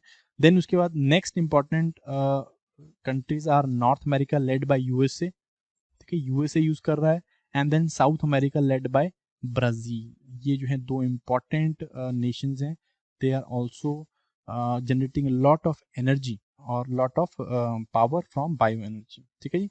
ये they are known for producing of biofuels, दोनों ही, USA and Brazil known for biofuel production, ठीक है। Then rest of Asia, rest of Asia में हम लोग देखते हैं there are lot of countries, but more so हम लोग देख सकते हैं, you will find countries like India there, but इतना इतना ज़्यादा कंट्रीब्यूशन नहीं है, but there lot of countries in Asia जो कि इसको बायोफ्यूल्स को यूज़ कर रहे हैं, ठीक है। चाइना ने जो है लेटेस्ट रिसेंटली चाइना ने जो है अपना बायो एनर्जी का जो कंट्रीब्यूशन है इसको बहुत ज़्यादा रैपिडली इंक्रीज किया। यू कैन सी, देखो कितना ज़्यादा हो गया है, पहले कितना कम था एंड अभी कितना ज़्यादा हो गया, तो रैपिडली इंक्रीज कर रहे हैं, 9%, ऑलमोस्ट 9% इंक्रीज हुआ है पिछले साल से, रैपिडली इंक्रीज कर रहे हैं। So they are doing lots and lots of work on biofuels, so modern bio energy में बहुत सारा काम कर रहे हैं, ठीक है। Then rest of the world you can see comparatively कम है, राइट। सो ये जो है बायोफ्यूल के हम लोग देख रहे हैं ट्रेंड्स हैं। एंड अगर हम बायो फ्यूल्स की बात करें, सो बायो एनर्जी के ट्रेंड थे, अगर हम बायोफ्यूल्स की बात करें तो it is dominated by US and Brazil. So you can C US and Brazil जो है टुगेदर 69% ऑफ बायोफ्यूल्स प्रोड्यूस कर रहे हैं, 69% ऑफ बायोफ्यूल्स हैं, और 7% इंक्रीज हुआ 2018 में। और इसमें एथनॉल जो है it is the maximum. Ethanol हम लोग कैसे प्रोड्यूस करते हैं, from the left over of sugar cane, sugar cane का जो लेफ्ट ओवर है उसे हम क्या कहते हैं, बैगेज कहते हैं, एंड इसको हम लोग यूज करते हैं फॉर प्रोड्यूसिंग एथेनॉल, ठीक है। इस एथेनॉल को हम लोग क्या करते हैं, ऑटोमोबाइल्स के साथ, ऑटोमोबाइल फ्यूल के साथ ब्लेंड कर रहे हैं, ये जनरल फ्यूल के साथ ब्लेंड करते हैं, ठीक है। तो 60%, 63% is just ethanol. Then rest of it is 31% is your biodiesel. कैसे बनता है बायोडीजल हम लोग यहाँ पे बात नहीं करेंगे, we will talk about it in the science and technology वाला पोर्शन, ठीक है। सो बायोडीजल जो है समवेयर अराउंड 31% के आसपास में, this is hydrogenated vegetable oil होते हैं और कुछ नहीं है। देन अगेन उसके अलावा there are other also, this is hydro treated vegetable oils या फिर hydro treated esters and fatty acids, comparatively आपको कम देखने को मिल रहे हैं, ठीक है। सो अगेन इसमें अगर मैं बायो इथेन की बात करूँ, बायो इथेन और सॉरी बायोमीथेन, दिस बायोमीथेन कहाँ से निकल के आ रही है, biomethane is coming from this biogas plants. ये अभी भी बहुत कम है as compare to these, that means bioethane जो है, बायोमीथेन कंपैरेटिवली हम लोग कह सकते हैं it is not a trending technology, जो biogas plants not a trending technology. अभी जो ट्रेंड है ये किसका चल रहा है, it is more so of biofuels, direct biofuels बनाने का आ गया है, ठीक है जी। सो इसी को हम लोग, you can see here, Brazil के यूकलिप्टस फॉरेस्ट हैं, इन यूकलिप्टस फॉरेस्ट को ब्राज़ील यूज़ करता है फॉर पावर जनरेशन के लिए, so again form of biofuel energy और bio energy only. Then similarly this is sugar plantation, इस तरह की बहुत बड़ी बड़ी शुगर प्लांटेशन हैं ब्राज़ील के अंदर, और इस शुगर प्लांटेशन को ये किसके लिए यूज़ करता है, फॉर प्रोड्यूसिंग बायो एथेनॉल, ठीक है, बायो एथेनॉल प्रोड्यूस करने के लिए। मैटर ऑफ फैक्ट इंडिया भी कर रहा है, इंडिया भी बहुत सारा शुगर केन प्रोड्यूस करता है। अब इंडिया भी जो है इंसेंटिफाइज कर रहा है शुगर केन जो ग्रोअर्स हैं एज वेल एज जो शुगर मिल्स हैं टू यूज दिस बैगेज, जो बचता है, लेफ्ट ओवर बचता है, मोलासिस बचते हैं, इस मोलासिस को किसके लिए यूज करना, फॉर प्रोड्यूसिंग बायो एथेनॉल, ठीक है। सो अभी हम लोग क्या देखते हैं, that is it for this thing. Late us talk about the distribution, देख लेते हैं फटाफट वर्ल्ड में कहाँ कहाँ पे डिस्ट्रीब्यूटेड है। थोड़ा बहुत आपको आइडिया मैंने ऑलरेडी दे ही दिया है कि कहाँ कहाँ पे आपको देखने को मिल रहा है, but let us still make a map, and उसके अंदर हम लोग थोड़ा सा प्लॉटिंग कर लेते हैं, बिकॉज मैप्स हम लोग जो है बना ही रहे हैं, so good way to remember through maps, है ना। तो हम लोग फटाफट से मैप बनाएंगे, एंड फटाफट से वही करेंगे हम लोग जो क्या करते हैं, 0 डिग्रीज लाइन बनाई, देन उसके बाद 30 डिग्रीज, देन उसके बाद 60 डिग्रीज, जल्दी जल्दी बनाओ, 30 degrees and 60 degrees, south south north north, ठीक है। सो यहाँ पे हम लोग फटाफट से मैप बनाएंगे। मैप आपको आता है ऑलरेडी बनाना, 30 सेकंड चैलेंज है, so you can go and have your 30 second challenge. और मैं जो है आपको जादू से मैप बना के दिखाता हूँ, ठीक है। 3 2 1 and go. So let us start with geothermal energy. Geothermal energy को मैं किस तरह से दिखाऊंगा, I will show something like this, है ना। इस तरह से आपको एक वेंट दिख जाएंगे, हाइड्रा टाइप दिख रहा है, बट ये जो है दिस इज वोल्केनिक वेंट्स। तो इस तरह से दिखाता हूँ आपको। अगेन फूड फॉर थॉट क्या है जियोथर्मल एनर्जी को देखने के लिए, जहाँ पे आपको टेक्टोनिक नियर आपको देखना है बाउंड्री, प्लेट बाउंड्रीज में, प्लेट बाउंड्रीज के आसपास में आपको जियोथर्मल एनर्जी देखने को मिल जाएगी, ठीक है। So let us start with North America. North America में कहाँ पे, ये सारा रीजन आपका, this is region of your बहुत बड़ा यहाँ पे वोल्केनिक हॉटस्पॉट है, और यहाँ पे आपको मिलता है येलोस्टोन नेशनल पार्क, और यहाँ पे आपको क्या मिलेगा, इस तरह का दैट जियोथर्मल एनर्जी का प्रोडक्शन यहाँ पे हो रहा है, ठीक है जी। So this is Yellowstone National Park, known for its hot springs and geyser. So all along आपको इस तरह यहाँ पे आपको अलास्का में देखने में मिल जाएगा, ऑल अलोंग इधर आपका प्लेट बाउंड्रीज के पास में। Then portions of your Oregon वाला रीजन है आपका, ठीक है। ये वाला सारा पोर्शन यहाँ पे सारा आपको क्या मिलेंगे, इस तरह के हॉट स्प्रिंग्स मिलेंगे। देन उसके बाद आपका थोड़ा नीचे वाले पोर्शन में आ जाए तो कैलिफोर्निया में आपको इस तरह के रीजन देखने में मिल रहे हैं जियोथर्मल एनर्जी के। सिमिलरली मैक्सिको में आपको यहाँ पे इस तरह से देखने में मिलता है जियोथर्मल एनर्जी के। ये कुछ सिस्टम्स आपको यहाँ पे देखने में मिलेंगे all along the northern area, ठीक है जी। अलास्का, दिस इज अलास्का वाला region, then your part of your Oregon वाले जगह पे, then this is part of your Mexico, Mexico में कैलिफोर्निया, यहाँ पे आपको इस तरह के जियोथर्मल एनर्जी के सेक्टर्स देखने को मिल जाएंगे, ठीक है। देन उसके बाद एंडीज में भी है, बट एंडीज में एज हम लोग इसे यूज नहीं कर रहे हैं, we are not using geothermal energy. So यहाँ पे आपको दिखाया नहीं मैंने जियोथर्मल एनर्जी के, यहाँ पे इस तरह के सच कुछ नहीं है। फिर हम लोग आते हैं टुवर्ड्स आइसलैंड। आइसलैंड दिखाया मैंने, Iceland, let me make Iceland first, this is Iceland. तो आइसलैंड को हम लोग बहुत ज़्यादा इस्तेमाल यहाँ पे कर रहे हैं आइसलैंड में, किसका, जियोथर्मल एनर्जी का। लेट मी,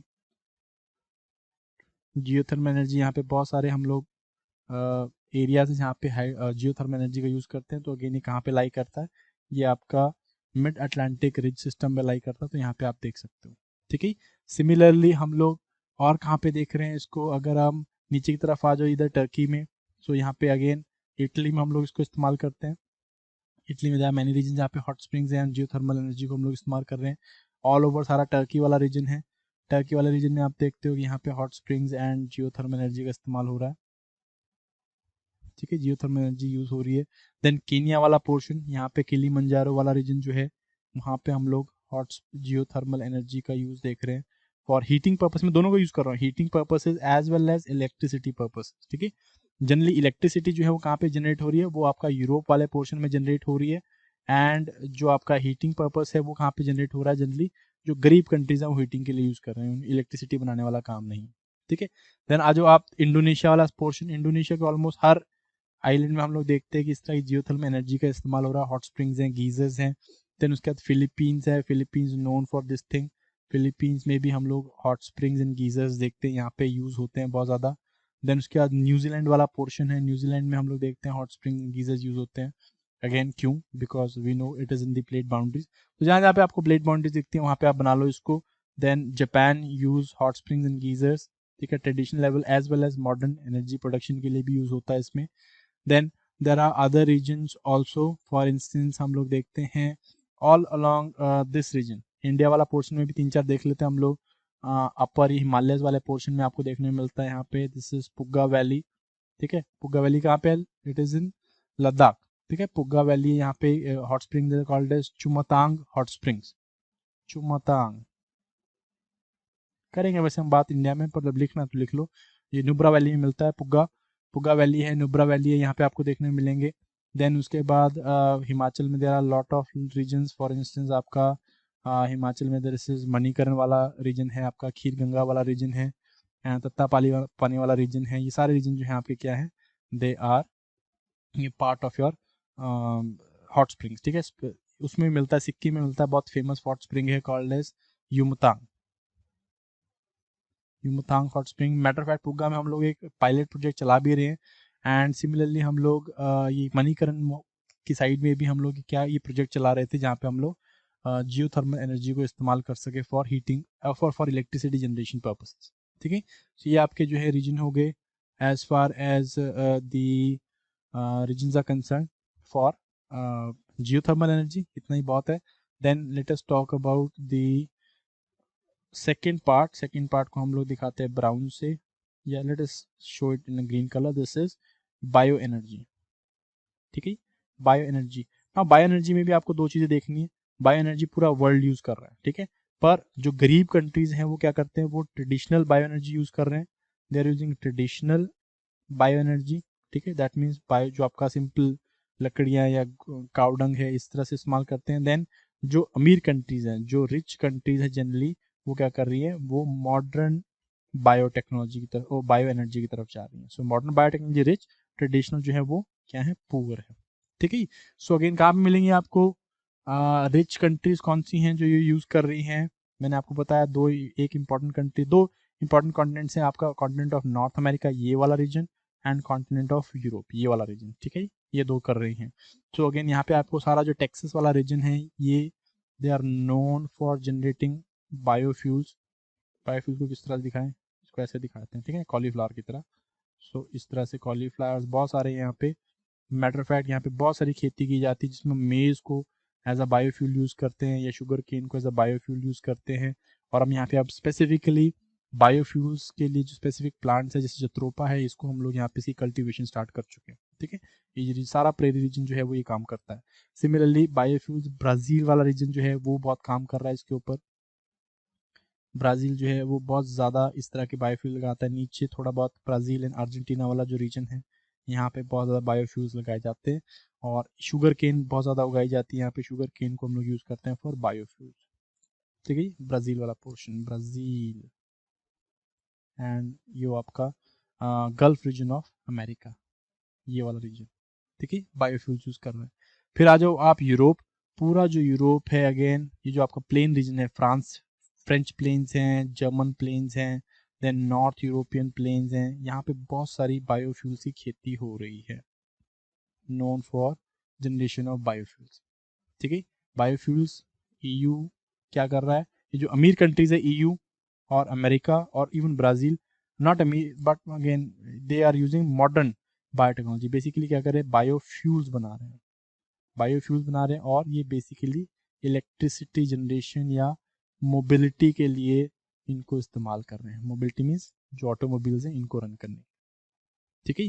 फिर गरीब कंट्रीज ऑल्सो देयर, जैसे कि Congo region, democratic Republic of Congo वाला रीजन है, लकड़ियों का बेसिकली ट्रेडिशनल बायोमास यूज करना, ये ट्रेडिशनल है। ट्रेडिशनल कुछ और कलर देते हैं, लेट्स टेक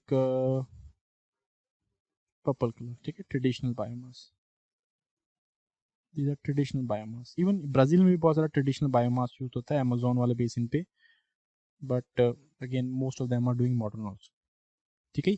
फिर अब आ जाओ इधर की तरफ को, अराउंड चाइना की तरफ को आ जाओ। चाइना में जो है यू विल फाइंड यहाँ पे मोस्ट ऑफ जो आपका चाइनीज प्लेन्स है, यहाँ पे भी हम लोग traditional as well as modern biomass देख रहे हैं। अब तो Chinese government they are moving into modern biomass, ठीक है।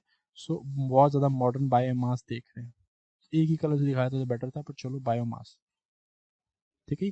Part of upper Manchurian plains में भी हम लोग देखते हैं बायोमास की प्रोडक्शन हो, मतलब बायो एनर्जी यूज हो रही है, अंडरस्टूड।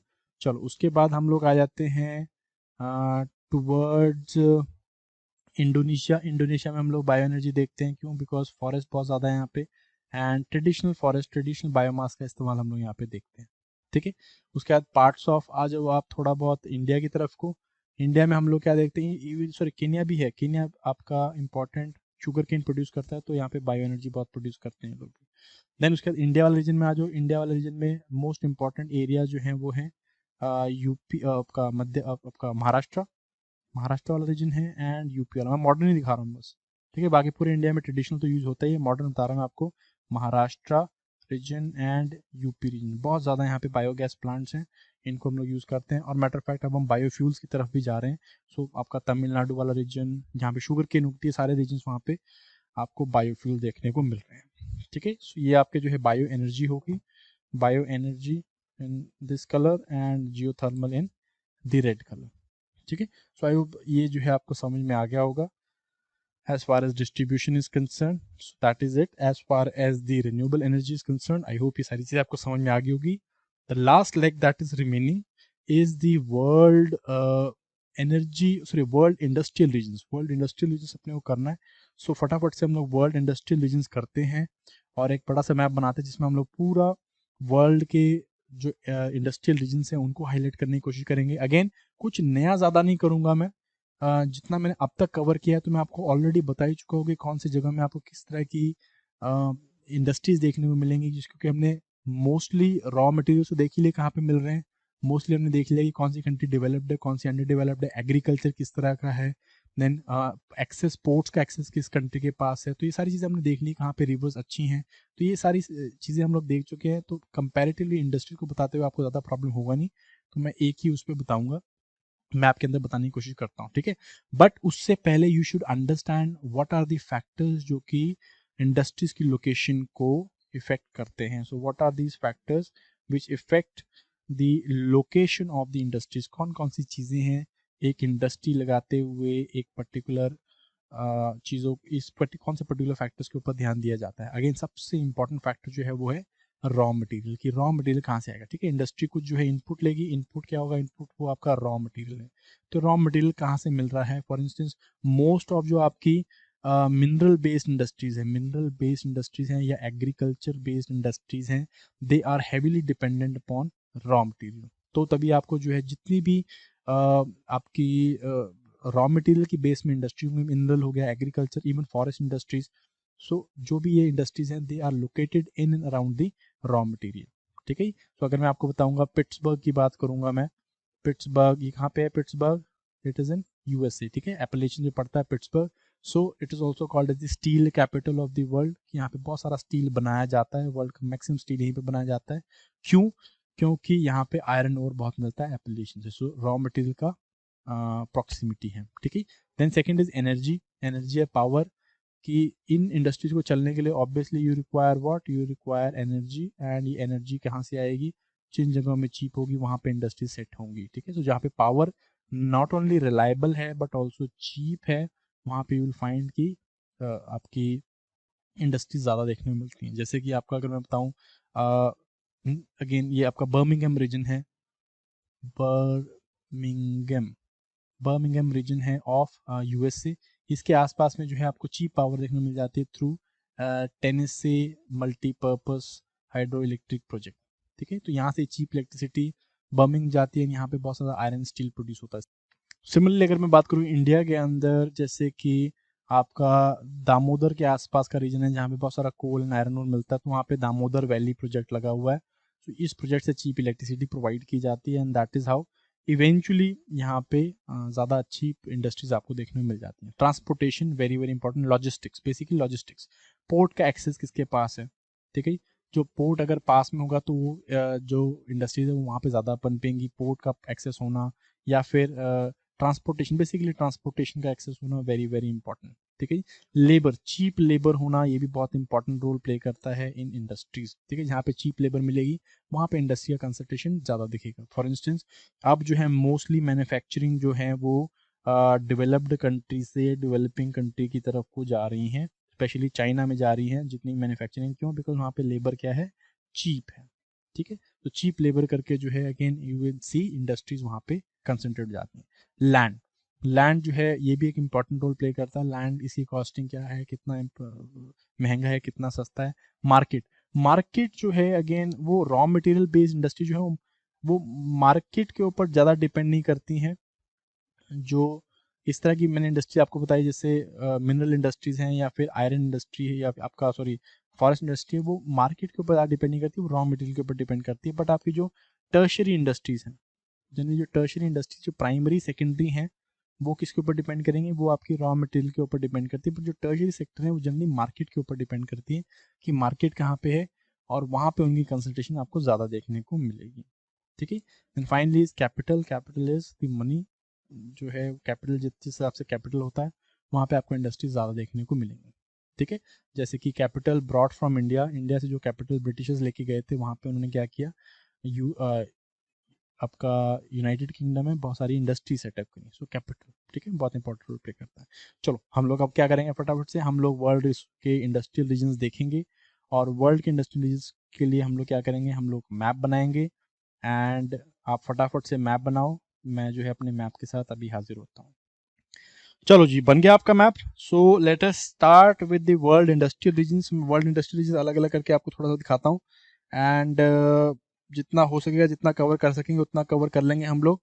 सो साथ साथ में थोड़ा बहुत जो भी इंपॉर्टेंट चीज़ें मैं आपको बताता रहूँगा, ठीक है। So let us start with your America only, America के साथ ही स्टार्ट करते हैं। और let us start with, let me take a different colour, highlighting colour ले लेते कोई, let us take this color, okay। So let us start with the America first. America से हम लोग थोड़ा देखेंगे। सबसे पहले अगेन आपको ये रीजन देखने को मिलेगा यहाँ से, ये अगेन 2-4 इंपॉर्टेंट यहाँ पे रीजन देखने को मिलेंगे। ये रीजन है आपका बो वॉश रीजन, ठीक है।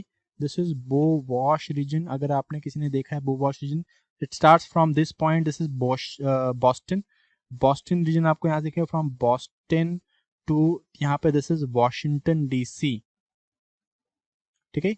Boston to Washington DC, one of the most important region. यहाँ पे बहुत बड़े बड़े मेगापोलिस देखने को मिल जाते हैं। मेगापोलिस जहाँ पे जो है आपको बहुत ज़्यादा huge congestion of population, cosmopolitan population देखने को मिलती है। यहाँ पे 1 मिलियन से ज़्यादा आपको एवरेज पॉपुलेशन देखने को मिल जाती है। 1 मिलियन प्लस पॉपुलेशन को हम लोग मेगापोलिस बोल देते हैं। कॉस्मोपॉलिटन नेचर की यहाँ पे पॉपुलेशन मिलती है। सो बॉस्टन वाला रीजन है, यहाँ पे न्यूयॉर्क है, फिलाडेल्फिया है, एंड वॉशिंगटन है। Again important areas of United states. And यहाँ पे आपको बहुत सारे इंडस्ट्रीज आपको देखने को मिल जाती हैं। केमिकल इंडस्ट्रीज आपको देखने को मिलेंगी, आयरन एंड स्टील की। फिलाडेल्फिया जो है one of the important region. Philadelphia में आपको यहाँ पे रेलवे इंडस्ट्री मिल जाती है। रेलवे सबसे इंपॉर्टेंट इंडस्ट्री यहाँ पे फिलाडेल्फिया में, रेलवे कोचेज यहाँ पे बनते हैं, रेलवे इंजन यहाँ पे बनते हैं। आयरन स्टील की इंडस्ट्रीज हैं। शिपिंग इंडस्ट्री यहाँ पे आपको देखने को मिल जाती है, ठीक है। शिपिंग इंडस्ट्री अगेन ये सारे आपको यहाँ पे देखने को मिल जाते हैं। New York again known as the important सो आपका मेगापोलिस है, जहाँ पे अगेन फाइनेंशियल कैपिटल भी कह सकते हैं उसको। वॉशिंगटन डीसी अगेन यहाँ पे मोस्ट ऑफ इम्पॉर्टेंट आपको यहाँ पे बिजनेसेस एज वेल एज जो सीट है गवर्नमेंट की वो यहाँ पे आपको देखने को मिल जाती है, ठीक है। सो ये रीजन आपका पहला रीजन है इंपॉर्टेंट। उसके बाद यहाँ पे मैं आपको यहाँ से स्टार्ट हो गए थे फ्रॉम पिट्सबर्ग टू बर्मिंगम, ठीक है। This is the Pittsburgh point, Pittsburgh से लेके नीचे ये बर्मिंगम पॉइंट है, बर्मिंगम सारा लिखूंगा, Pittsburgh to Birmingham. Important region Appalachian के साथ साथ में है। Lots and lots of iron ore and lots of iron steel companies आपको यहाँ पे देखने को मिल जाती है। स्टील और उसके साथ ही एलाइड कंपनी यहाँ पे आपको देखने को मिल जाएंगी, ठीक है। Pittsburgh is also called as the steel capital of the world, जिसको हम लोग steel capital of the world भी बोलते हैं, ठीक है, पिट्सबर्ग को। सो अगेन इंपॉर्टेंट रीजन है आपके, ठीक है। देन कुछ थर्ड इंपॉर्टेंट रीजन जो आपका यहाँ पे मैं आपको दिखाता हूँ वो है ये वाला जो ग्रेट लेक वाला रीजन है यहाँ पे। ये ग्रेट लेक वाला region, this is called as the Mesabi region, Mesabi region, ठीक है। This is the Mesabi region again known for iron and steel industries. बहुत सारी इंपॉर्टेंट रीजन आपको यहाँ पे देखने को मिल जाएंगे। सारे के सारी जो है आयरन स्टील है, इससे आसपास की एसोसिएटेड इंडस्ट्रीज आपको देखने में मिलती हैं यहाँ पे, जैसे कि क्लीवलैंड यहाँ पे मिल जाता है आपको। उसके बाद यहाँ पे आपको मिलेगा मिशिगन, मिनीसोटा, एंड देन ऊपर वाली साइड में आपको ओटावा मिल जाता है, ओटावा प्रोविंस देखने को मिल जाता है कनाडा का। इंपॉर्टेंट जो यहाँ पे रीजन है, this is the city of Detroit, ठीक है। डेट्रॉयट के बारे में आपने सुना होगा। Detroit is also called as the automobile capital of the world, automobile capital of the world Detroit, ठीक है। यहाँ पे it is known for the production of automobile. देखो आसपास से स्टील मिल रहा है, and steel is an important component for making cars. यहाँ पे जो है सबसे पहले कार मैन्युफैक्चरिंग स्टार्ट हुई।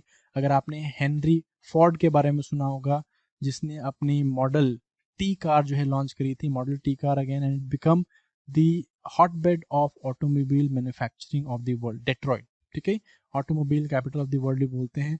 एंड राइज एंड फॉल जो डेट्रॉइट का है, it is again one of the most classical stories जो कि हम लोग सोशियोलॉजी में पढ़ते हैं एंड अर्बन सोशियोलॉजी में पढ़ते हैं। डेट्रॉइट जो है 19, मैं आपको थोड़ी बहुत ऐसी मुंह जुबानी बताया था जितना मुझे याद है।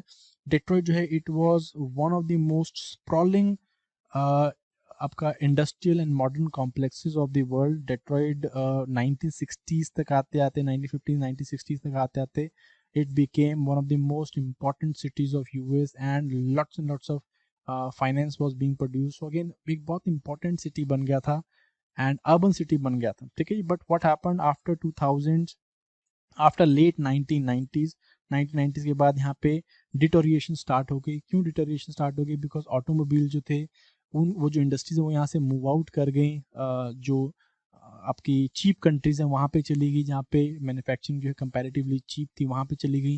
एंड एक बारी जो ऑटोमोबाइल सेक्टर यहाँ से निकली, हुआ क्या यहाँ पे, because of the heightened capitalism, यहाँ पे क्या हुआ, क्लास डिवाइड बहुत ज़्यादा था।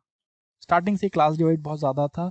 Again 10% people who are very very rich and rest 90% were very very poor, ठीक है। They were this working class people जो कि कारखानों में काम करते थे, इंडस्ट्रीज में काम करें, स्पेशली जो ऑटोमोबाइल इंडस्ट्री में काम करें। दिस 10% आर द कैपिटलिस्ट जो इन कारखानों को ओन करते थे। But eventually what happened, these people moved out of the Detroit towards the newer area जहाँ पे लेबर चीप थी। इवेंचुअली व्हाट हैपेंड, ये लोग जो हैं दे बिकेम अनएम्प्लॉयड, ठीक है, अनएम्प्लॉयमेंट इंक्रीज हो गई। And most of these 90 people were the blacks, they were the blacks। and eventually then what happened, because of unemployment यहाँ पे crimes increase होने start हो गए and there was increasing cases of homicide। और एक time पे क्या हुआ, 2014 में I guess Detroit was named as the most or the highest crime rate city of the world, of USA, highest crime rate city of the USA, ठीक है। Highest crime city, around 63-64 homicide cases एक साल में आते थे यहाँ पे।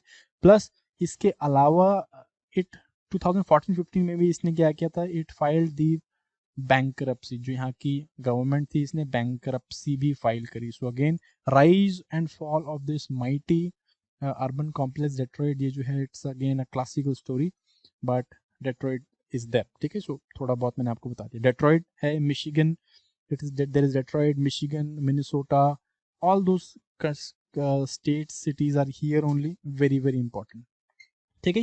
हो गया आपका। तो उसके बाद आप ऊपर आ जाओ, यहाँ पे कनाडा का ये वाला रीजन भी बहुत इंपॉर्टेंट है। ये रीजन में आपको देखने को मिलेगी, this is Ottawa, Toronto, Montreal and Sudbury industrial complex हैं। Ottawa, Toronto, Montreal and Sudbury, ठीक है। सडबरी माइन सुना होगा फॉर कॉपर, मैंने आपको पीछे बताया भी होगा। Sudbury mines for copper, Ottawa, Toronto, Montreal again known for iron ore and बाकी स्टील रिलेटेड कंपनी यहाँ पे आपको देखने को मिल जाती हैं, ठीक है। सो अगेन मोस्ट ऑफ जो इंडस्ट्रियल कॉम्प्लेक्स है आपको यहाँ पे देखने को मिल रहा है। उसके बाद मोस्ट ऑफ जो आपका ये रीजन है, क्या एल्बर्टा सस्कैचुआन वाला रीजन है, एंड अपर पोर्शन जो कनाडा के, they are known for paper और टिम्बर इंडस्ट्री। टिम्बर इंडस्ट्री बहुत ज़्यादा मिलती है यहाँ पे, सिंस टाइगर टाइप की यहाँ पे वेजिटेशन है, यहाँ पे आपको कॉनिफरस फॉरेस्ट मिलते हैं, लंबरिंग यहाँ पे बहुत ज़्यादा की जाती है। एंड वो सब जो है उसको हम कहाँ पे यूज़ करते हैं, जहाँ पे wood as a raw material use होता है। सो पेपर इंडस्ट्री यहाँ पे आपको बहुत ज़्यादा देखने को मिल जाती है, ठीक है। नीचे आ जाओ, थोड़ा सा नीचे आते हैं हम लोग, यहाँ पे बात करते हैं टूवर्ड्स दी इस दिस पोर्शन। यहाँ पे आपको 3 इंपॉर्टेंट स्टेट्स मिलेंगे, states of Utah, state of Arizona, Utah, Arizona and Colorado. Utah, Arizona और नीचे एरिजोना है, ये कोलोराडो है बीच में। यूटा और Arizona and Colorado again very very important provinces as far as US is concern. Utah थोड़ा बहुत, यूटा कोलोराडो थोड़ा बहुत यहाँ पे यूरेनियम मिल जाता है। एरिजोना यहाँ पे थोड़ा बहुत कॉपर मिल जाता है, ठीक है। सो इस करके जो है again very very prosperous industrial towns हैं ये यूनाइटेड स्टेट्स के। इसके अलावा जो ये सारे रीजन हैं, आपका सेंट्रल रीजन है सारा क्या है, ये काइंड ऑफ रूरल रीजन है यूएसए का। एंड यहाँ पे जनरली आपको जो भी इंडस्ट्री देखने को मिलेंगी, ये इंडस्ट्री जो है they are agriculture based industries, ठीक है। एग्रीकल्चर बेस्ड इंडस्ट्रीज है, यहाँ पे जनरली एग्रीकल्चर किया जाता है। जैसे मैंने आपको बताया बायोफ्यूल्स हम लोग यहाँ पे लगा रहे हैं, यहाँ पे बहुत ज़्यादा कॉटन और दूसरी कॉटन कह रहा हूँ मैं, मेज़ की प्रोडक्शन की जाती है, वीट की प्रोडक्शन की जाती है। ग्रेनरीज हैं, प्रेरीज रीजन है ये, ग्रेनरीज ऑफ द वर्ल्ड है, ठीक है। नीचे वाले पोर्शन में आ जाओगे, यहाँ पे ये रीजन जो है आपका, ये portion this is lying with the gulf of Mexico, and यहाँ पे क्या मिलता है, यहाँ पे मिलता है ऑयल, और यहाँ पे क्या मिलेंगे आपको, मोस्टली ऑयल बेस्ड इंडस्ट्रीज देखने को मिलेंगी। रीजन्स लाइक आपका सारा जो टेक्सास वाला रीजन है, टेक्सास, दिस इज टेक्सास, यहाँ पे this is Texas, state of Texas, यहाँ पे जो है न्यू ऑर्लिन्स है, ये सारा रीजन जो है अगेन नोन फॉर ऑयल, ठीक है। सो यहाँ पे oil based industry, oil refineries आपको मिलेंगी, एंड देन उसके जैसे ह्यूस्टन है, यहाँ पे टेक्सास में ह्यूस्टन है, ठीक है। ह्यूस्टन सुना है सबने, ह्यूस्टन, कोई बता दो ह्यूस्टन में क्या मिलता है बॉस। ह्यूस्टन मैं तो बता ही दूंगा, ह्यूस्टन में ऑयल रिफाइनरीज मिलती हैं, ठीक है। Lots and lots of oil refineries are there Houston में। एंड वन इंपॉर्टेंट थिंग, यहाँ पे नासा का लॉन्च सेंटर भी है, स्पेस लॉन्च सेंटर, ठीक है जी। क्या कहते हैं इसको हम लोग, कैनेडी स्पेस लॉन्च सेंटर कहते हैं। दिस इज इन नासा, ये भी आपका यहाँ पे कहाँ पे, this is in this Houston, ठीक है। सो ये सारे आपको यहाँ पे देखने को मिल जाते हैं। And known for oil refinery, यहाँ पे जिसमें मैंने आपको ओक्लाहोमा बताया था, Oklahoma, Oklahoma again known for, mostly Oklahoma जो है वो क्या कर रहा है, वो एग्रीकल्चर करता है, बट यहाँ पे आपको रिफाइनरीज, ऑयल रिफाइनरीज बहुत मिलती हैं, और ऑयल के साथ में जितनी भी आपको इंडस्ट्रीज एसोसिएटेड वो आपको यहीं पे मिलेंगी, जैसे कि पेट्रोकेमिकल्स, जितनी पेट्रोकेमिकल्स की इंडस्ट्रीज है वो आपको यहीं पे देखने को मिल जाएंगी, ठीक है। बहुत ज़्यादा बात नहीं करेंगे यार, अगर इतना ज़्यादा बताने लग गया तो सारा दिन इसी में निकल जाएगा। और कुछ इंपॉर्टेंट आपके एरियाज देख लेते हैं। ऑल लॉन्ग की जो वेस्टर्न एज है, वेस्टर्न एज है कैलिफोर्निया का, अगेन कैलिफोर्निया वाला रीजन, ऊपर ऑरेगन वाला पोर्शन जो है, it is very very important. यहाँ पे आपको बहुत इंपॉर्टेंट सिटीज़ मिलती हैं, and world wants to go there, ठीक है जी। कौन कौन सी हैं, जैसे ऊपर आपको ये आपको यहाँ पे 4-5 इंपॉर्टेंट सिटीज़ मिलेगी। सबसे पहले यहाँ पे है, this is San Diego, San Diego, ठीक है जी। उसके बाद इसके ऊपर यहाँ पे आपको मिलेगी Los Angeles, very very important city of USA. Then इसके पीछे जो है आपको मिलेगी लॉस वेगस, सिन सिटी, ठीक है जी। उसके ऊपर आप आ जाओ, this is San Francisco, very very important. इसके ऊपर और आ जाओ, यहाँ पे आपको मिलेगी सिएटल, ठीक है जी। पूरा नहीं लिखूंगा सिएटल, मैप में देखते रहना इसको, सिएटल लिख देते हैं, चलो सिएटल, ठीक है। So these industries known for, ये आपका जितना भी लॉस एंजलिस है, known for your aero industries, aero industries यहाँ पे आपको देखने को मिलती हैं। देन आपका सैन डिएगो, कैलिफोर्निया, सारा कैलिफोर्निया का रीजन जो है वो क्या है आपका IT industry, it's also called as the silicon valley, ठीक है। सिलिकॉन वैली बोलते हैं हम लोग इसको, सिलिकॉन वैली क्यों, बिकॉज सिलिकॉन जो है यूज होता है चिप्स, ट्रांजिस्टर्स या इस तरह की इलेक्ट्रॉनिक्स में। So the whole region is known for the software industries हैं, यहाँ पे आईटी इंडस्ट्रीज बहुत हैं, एरो इंडस्ट्री यहाँ पे बहुत है। स्पेस एक्स सुना है किसी ने स्पेस एक्स के बारे में?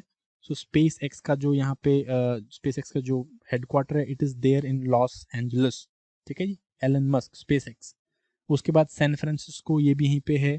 देन और भी बहुत सारे यहाँ पे आईटी इंडस्ट्री मैंने आपको बता दिया, एरो इंडस्ट्री यहाँ पे बता दिया। टूरिज्म, टूरिज्म इंडस्ट्री बहुत है, लास वेगस बहुत आते हैं लोग यहाँ पे, ठीक है जी। टूरिज्म इंडस्ट्री बहुत ज़्यादा काइंड ऑफ प्रचलित है यहाँ पे।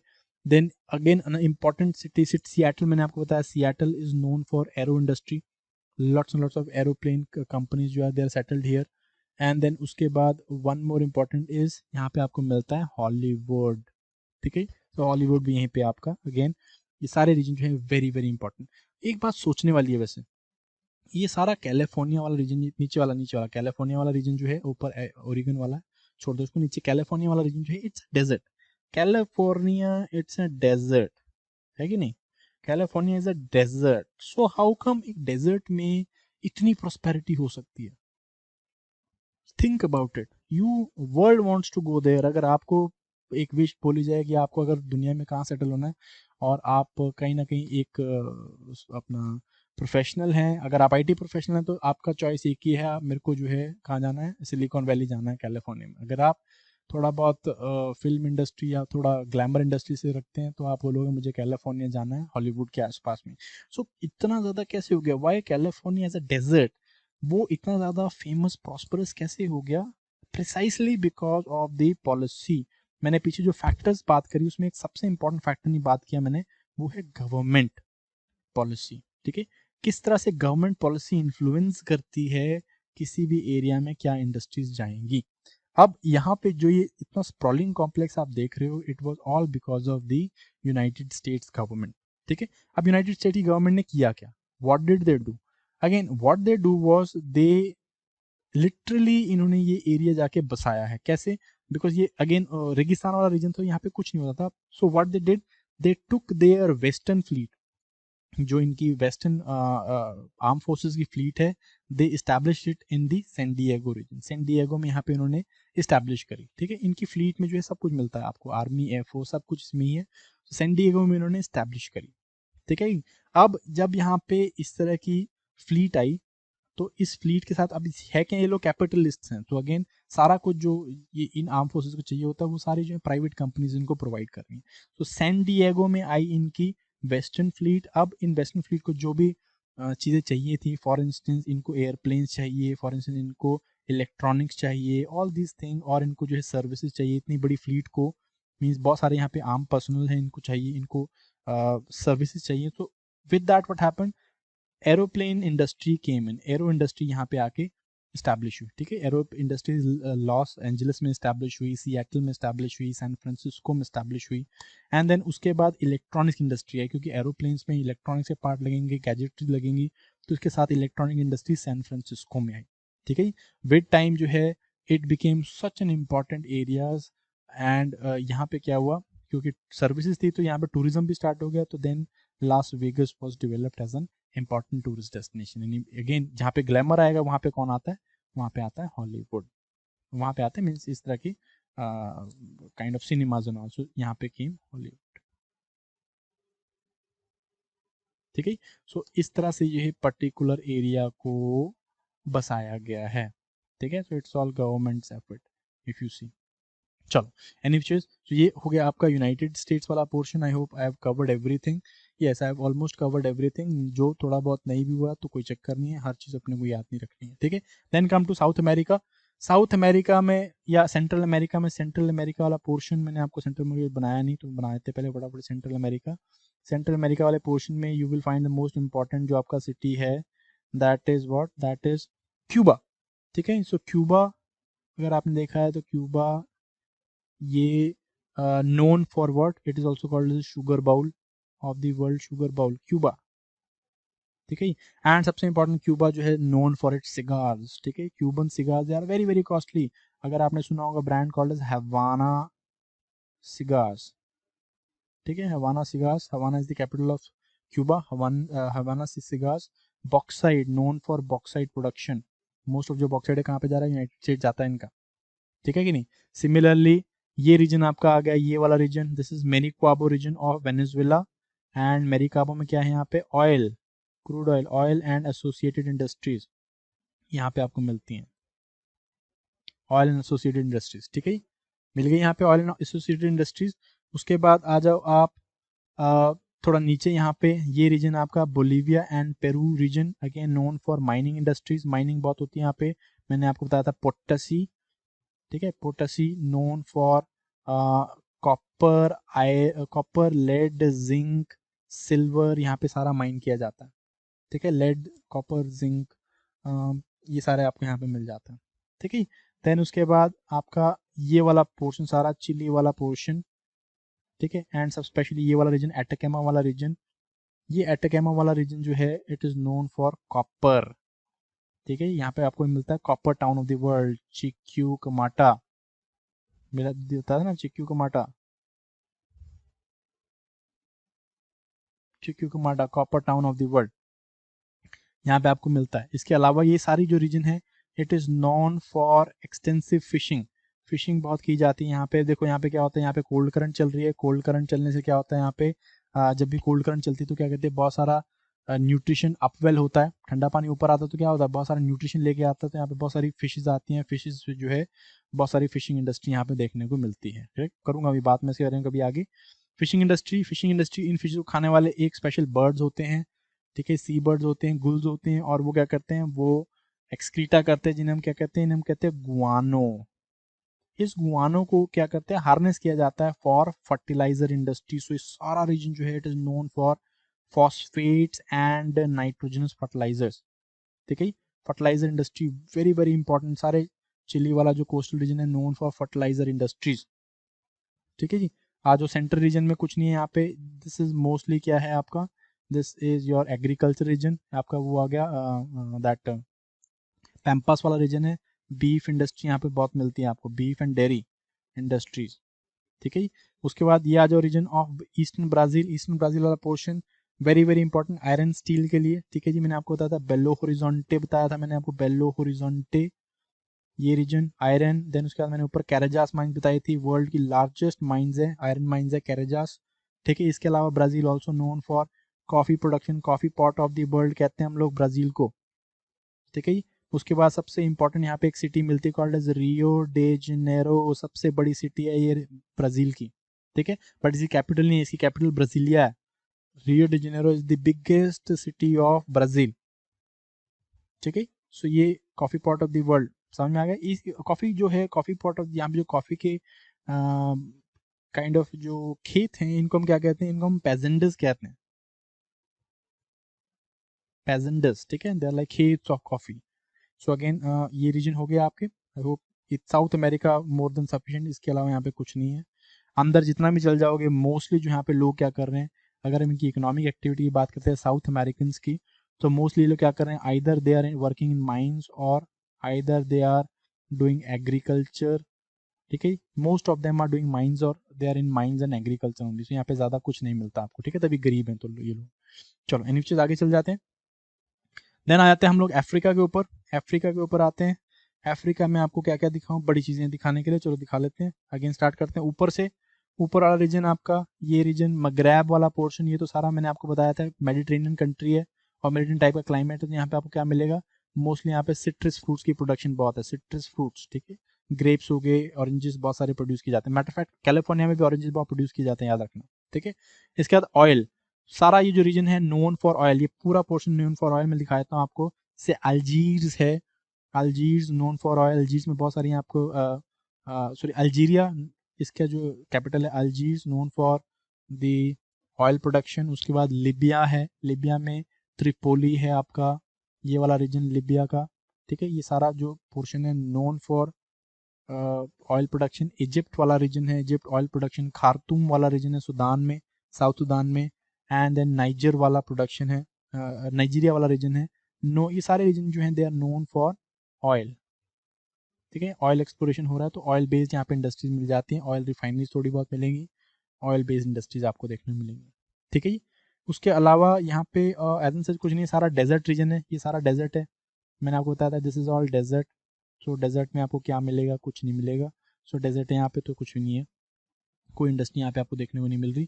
उसके बाद इधर आ जाओ, यहाँ ये आपका this is Liberia and Sierra Leone, Liberia and Sierra Leone known for diamonds. Last time बताया था मैंने आपको, ब्लड डायमंड यहाँ पे मिलते हैं। सो डायमंड्स, लिबेरिया एंड सिरेलियन, यहाँ पे आयरन ओर भी मिल जाता है, ठीक है। सो यहाँ पे कुछ इंडस्ट्रीज ये वाली माइनर्स आपको बहुत देखने को मिलेंगे। आई होप आपने वो ब्लड डायमंड मूवी देख ली होगी। फिर उसके बाद आ जाओ घाना वाला रीजन, ये घाना वाला रीजन है नोन फॉर कोकोआ। इनकी सारी इंडस्ट्री जो है कोकोआ पे बेस्ड है, प्लांटेशन ही है कोकोआ की। ये कोकोआ लेते हैं, इसको ड्राई करते हैं, कोकोआ को कहाँ पे किसको बेच देते हैं, यूरोपियंस को बेच देते हैं। यूरोपियंस क्या बनाते हैं उससे, यूरोपियन बनाते हैं चॉकलेट बॉर्नविल, ठीक है, और फिर वो बॉर्नविल आपको बेच देते हैं। आगे आ जाओ, उसके बाद हम लोग बात करते हैं डेमो, थोड़ा बहुत यहाँ पे आपको मिलेगा कॉपर, ठीक है। कॉपर मैंने आपको बताए थे लुबम्बासी, किटासी एंड लिक्वे, ठीक है। सॉरी लिकासी बताया था, किटवे, तीन थे मैंने आपको, sorry Likasi, Kitwe and Lubumbashi. Cotton, sorry copper, ठीक है जी। उसके बाद डेमोक्रेटिक रिपब्लिक ऑफ कॉन्गो, जंगल ही जंगल है यहाँ पे, कुछ नहीं यहाँ पे। सो मोस्टली एग्रीकल्चर यहाँ पे करते हैं लोग। थोड़ा बहुत यहाँ पे क्या मिल जाते हैं, डायमंड्स देखने को मिल जाते हैं, ठीक है। डायमंड से याद आया, यहाँ पे Botswana diamonds, Botswana, Botswana and DRC, ठीक है, डायमंड्स। इसके अलावा यहाँ पे कुछ नहीं है। इसके बाद नीचे आ जाओ, साउथ अफ्रीका वाला सारा रीजन नोन फॉर अगेन, यहाँ पे मिनरल्स आपको मिल जाते हैं। यहाँ पे आपको आयरन भी मिलेगा, यहाँ पे आपको कोल भी मिलेगा, यहाँ पे आपको डायमंड्स भी मिल जाते हैं, ठीक है। डायमंड जैसे कि किम्बरले, मैंने आपको माइंस बताई थी, कोल एंड डायमंड यहाँ पे मिलता है।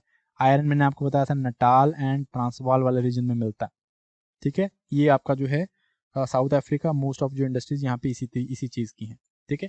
उसके बाद इधर आ जाओ, यहाँ पे आपका थोड़ा ऊपर चलेंगे, यहाँ पे इधर इट इज, यहाँ पे एक आइलैंड है कॉल्ड एज ज़ैंज़िबार आइलैंड। यहाँ पे जो है it is known for cloves.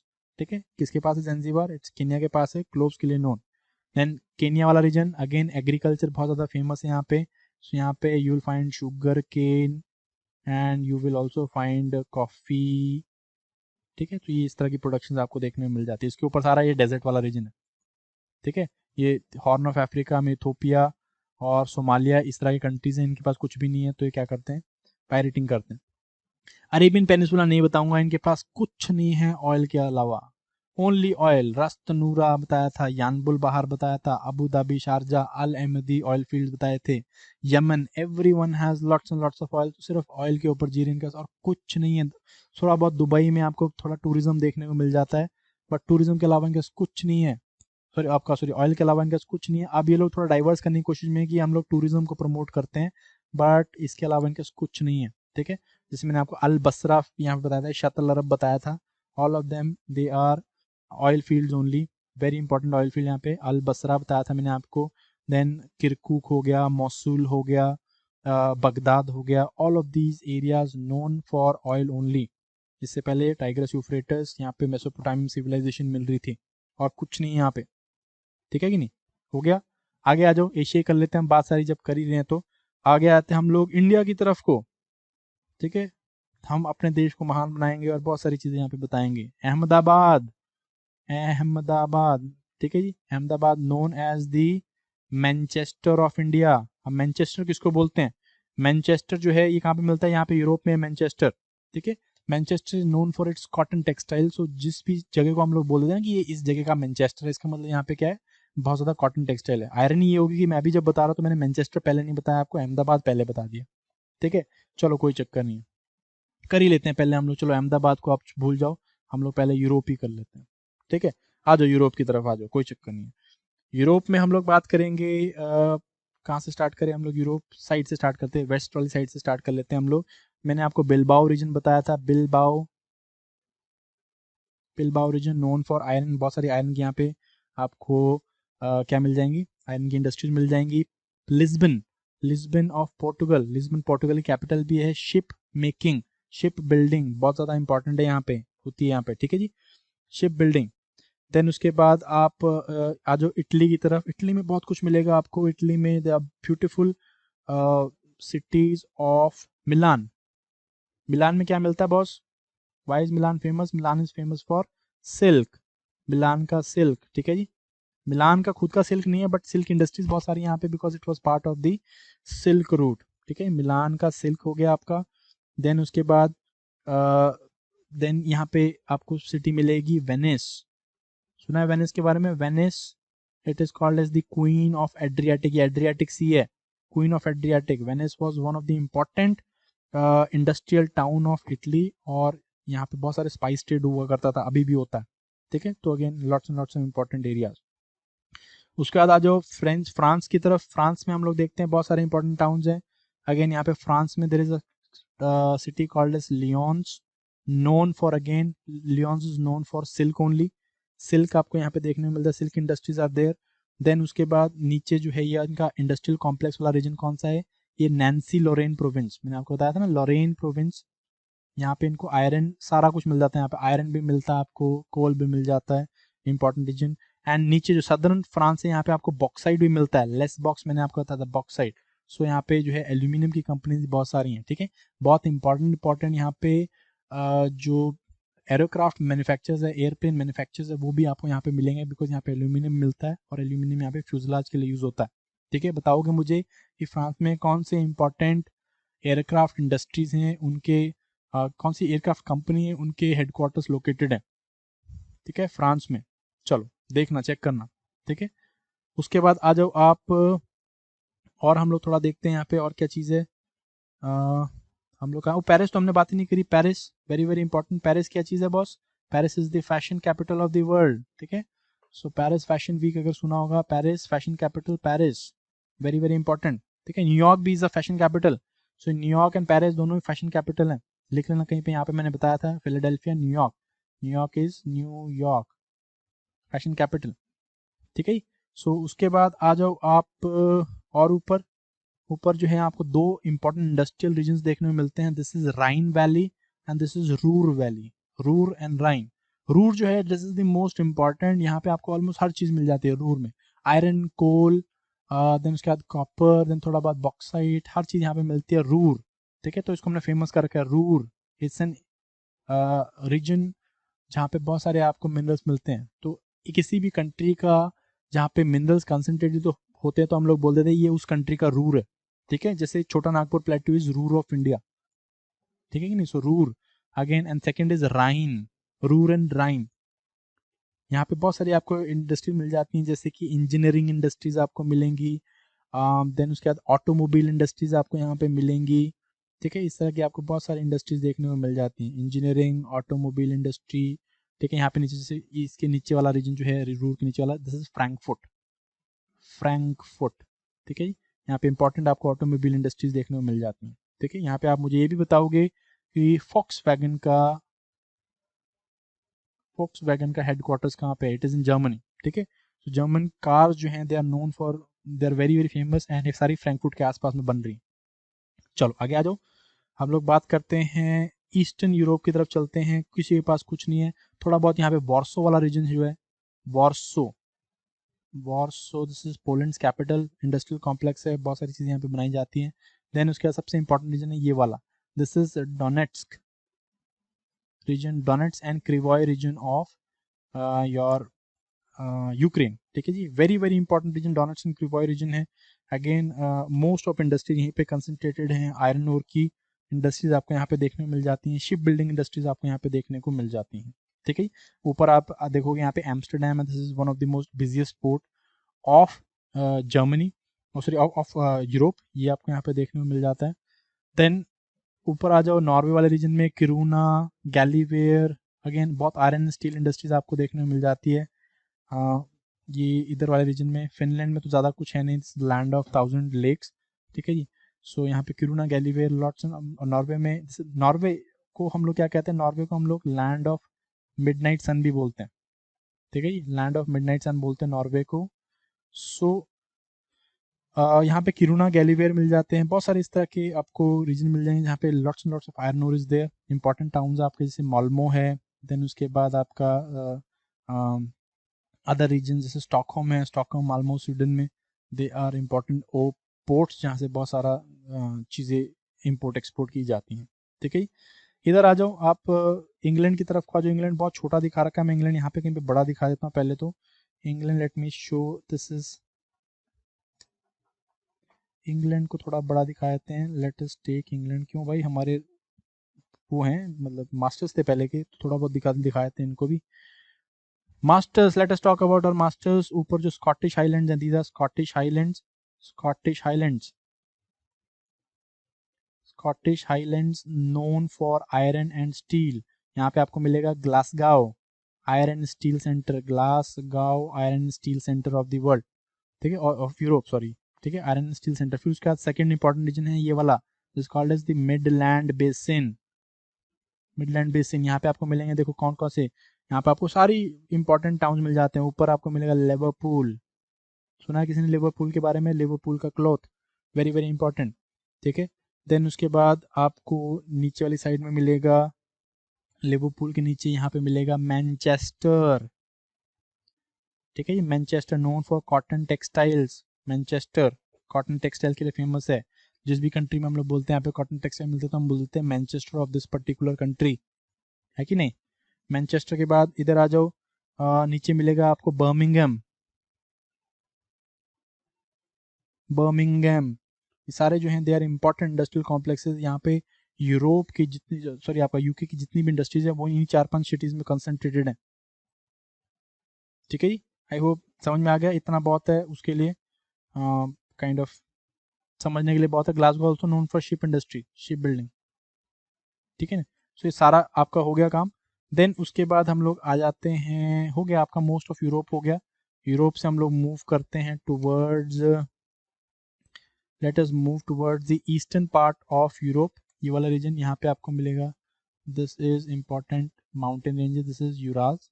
Again Urals में आपको इम्पॉर्टेंट जो रीजन देखने को मिलता है, this is Magnitogorsk, most of जो आपकी आपकी दैट रशिया की कंपनीज हैं, रशिया की इंडस्ट्रीज हैं, वहीं पे हैं। वेस्टर्न साइड में it is Kursk, Kursk complex है, यहाँ पे आपको बहुत सारी इंडस्ट्री देखने मिल जाती है, मोस्टली आयरन ओर के आसपास की हैं। देन इधर में जो है आपको मैग्नेटोगॉर्स्क देखने को मिल जाता है, ये सारा रीजन है। उसके बाद यहाँ पे इरकुच रीजन है, यहाँ पे आपको देखने को मिल जाता है। ये रीजन आपके क्या है, they are region known for the iron steel industries. ऊपर वाला जो पोर्शन है it is generally known for the natural gas and ये रीजन जो है they are known for oil, production of oil, ठीक है कि नहीं। तो ये इस तरह की इंडस्ट्री यहाँ पे आपको देखने को मिल जाती है। उसके बाद ये रीजन जो है this is region of Baku, Azerbaijan Baku, ये जो है नोन फॉर ऑयल रिफाइनरीज, ठीक है, ऑयल रिफाइनरीज हैं। ऊपर आपको जो सेंट्रल ईस्ट में यहाँ पे आपको दिस कारागंडा दिखाना था मेरे को, कजाकिस्तान वाला रीजन है, कजाकिस्तान वाला रीजन देख लो इसको, दिस इज कजाकिस्तान, कजाकिस्तान वाला रीजन है known for what, known for uranium production. मैंने आपको सियार दरिया रीजन बताए थे, नोन फॉर यूरेनियम प्रोडक्शन, ठीक है। उसके बाद आप आ जाओ नीचे की तरफ को, ठीक है, अफगान पाकिस्तान कुछ नहीं दिखाना अपने को, कोई चक्कर नहीं, छोड़ दो इसको ऊपर। हम लोग इंडिया की तरफ आते हैं। इंडिया में मैंने दिखाया था आपको Ahmedabad, this is Manchester of India, for known for cotton textiles. Then Mumbai, this is financial capital of the world and also a cosmopolitan megapolis, ठीक है। मुंबई है, Chennai, Calcutta known for shipbuilding, Chennai known for shipbuilding, Visakhapatnam known for shipbuilding, ठीक है। And also Megapolis हैं, Delhi known for shipbuilding and no, not known for shipbuilding, I'm sorry, the capital है and lots of things happening है, ठीक है। यहाँ पे आपको मिलेगा दिस इज छोटा Nagpur plateau, this is the Ruhr of, this is Ruhr of India, ठीक है, छोटा नागपुर प्लेट्यू। उसके बाद आगे आ जाओ और बात करते हैं ईस्टर्न साइड में, दिस इज इंपॉर्टेंट रीजन, ये वाला सारा जो है this is Manchurian region, Manchuria again known very very important industrial region of China. यहाँ पे आपको रीजन्स मैंने आपको बताया थे, चेंज कर देता, कर लो थोड़ा सा, बोर हो गए इस कलर से। दिस इज बाओटाओ रीजन, आपको पता है बाओटाओ में क्या मिलता है, कौन सी इंडस्ट्रीज हैं, रेयर अर्थ मिलती है, देन उसके बाद आयरन एंड स्टील मिलती है एंड कोल मिलती है, ठीक है। यहाँ पे मैंने आपको आशान, शेनयांग एंड फूशान बताया था, ठीक है। Anshan region known for lots and lots of industry, ठीक है। Beijing again known for industries, then उसके बाद शंघाई, शंघाई क्या है, इसकी फाइनेंशियल कैपिटल है, ठीक है, उसकी चाइना की शंघाई फाइनेंशियल कैपिटल है। इसके पीछे अगेन बहुत सारी इंडस्ट्रीज भी मिलती हैं आपको यहाँ पे। उसके नीचे अगेन एक इंडस्ट्रियल कॉम्प्लेक्स है और आजकल बहुत न्यूज में है, कॉल्ड एज वुहान, ठीक है। वुहान वायरस अगर सुना होगा किसी ने तो सुना क्या, आज तो सब हर एक बच्चे बच्चे को पता है, ठीक है। देन उसके बाद नीचे जो आपको मिलेगा यहाँ पे एक और इम्पोर्टेंट टाउन है और very important industrial complex called as Guangzhou, Guangzhou, ठीक है। गुआंगजाओ के नीचे आपको यहाँ पे मिलेगी Hong Kong, Hong Kong known for, known it's also an important financial city of the world and it is also a shipbuilding center of the world, ठीक है, financial city of the world है।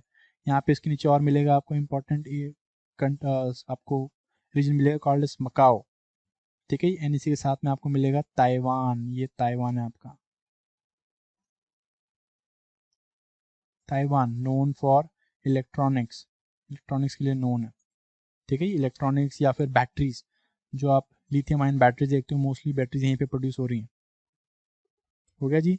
उसके बाद अंदर वाले रीजन में आप चल जाओगे, ये वाला रीजन जो है चाइना का known, this is the Yunnan province of China and known for silk, Yunnan province of China known for silk region, ठीक है, known for silk. Similarly India is also known for silk, Karnataka वाला region जो है known for silk, then उसके बाद West Bengal वाला region known for silk, lots and lots of silk centres of India also in US. So Wuhan वाला region हो गया आपका। देन उसके बाद इधर आ जाओ थोड़ा सा, south Korea, south Korea known for electronics, ठीक है, इलेक्ट्रॉनिक्स, ये सारा जो है electronics and IT companies, IT के लिए नोन है साउथ कोरिया। जापान के बारे में अभी हम बात करेंगे, ठीक है, छोड़ दो जापान को, अभी आगे बना के दिखाता हूँ। उसके बाद नीचे आ जाओ, आपका ये वाला रीजन है, दिस इज इंडो चाइना वाला रीजन। इंडो चाइना वालों के पास कुछ नहीं है, कोई ज़्यादा इंडस्ट्री नहीं है, mostly they are agricultural countries and rubber यहाँ पे मोस्ट इंपॉर्टेंट है, रबर एंड स्पाइसेस यहाँ पे बहुत ज़्यादा प्रोड्यूस किया जाता है, rubber and spices. Similarly Indonesia known for rubber, और Philippines known for rubber.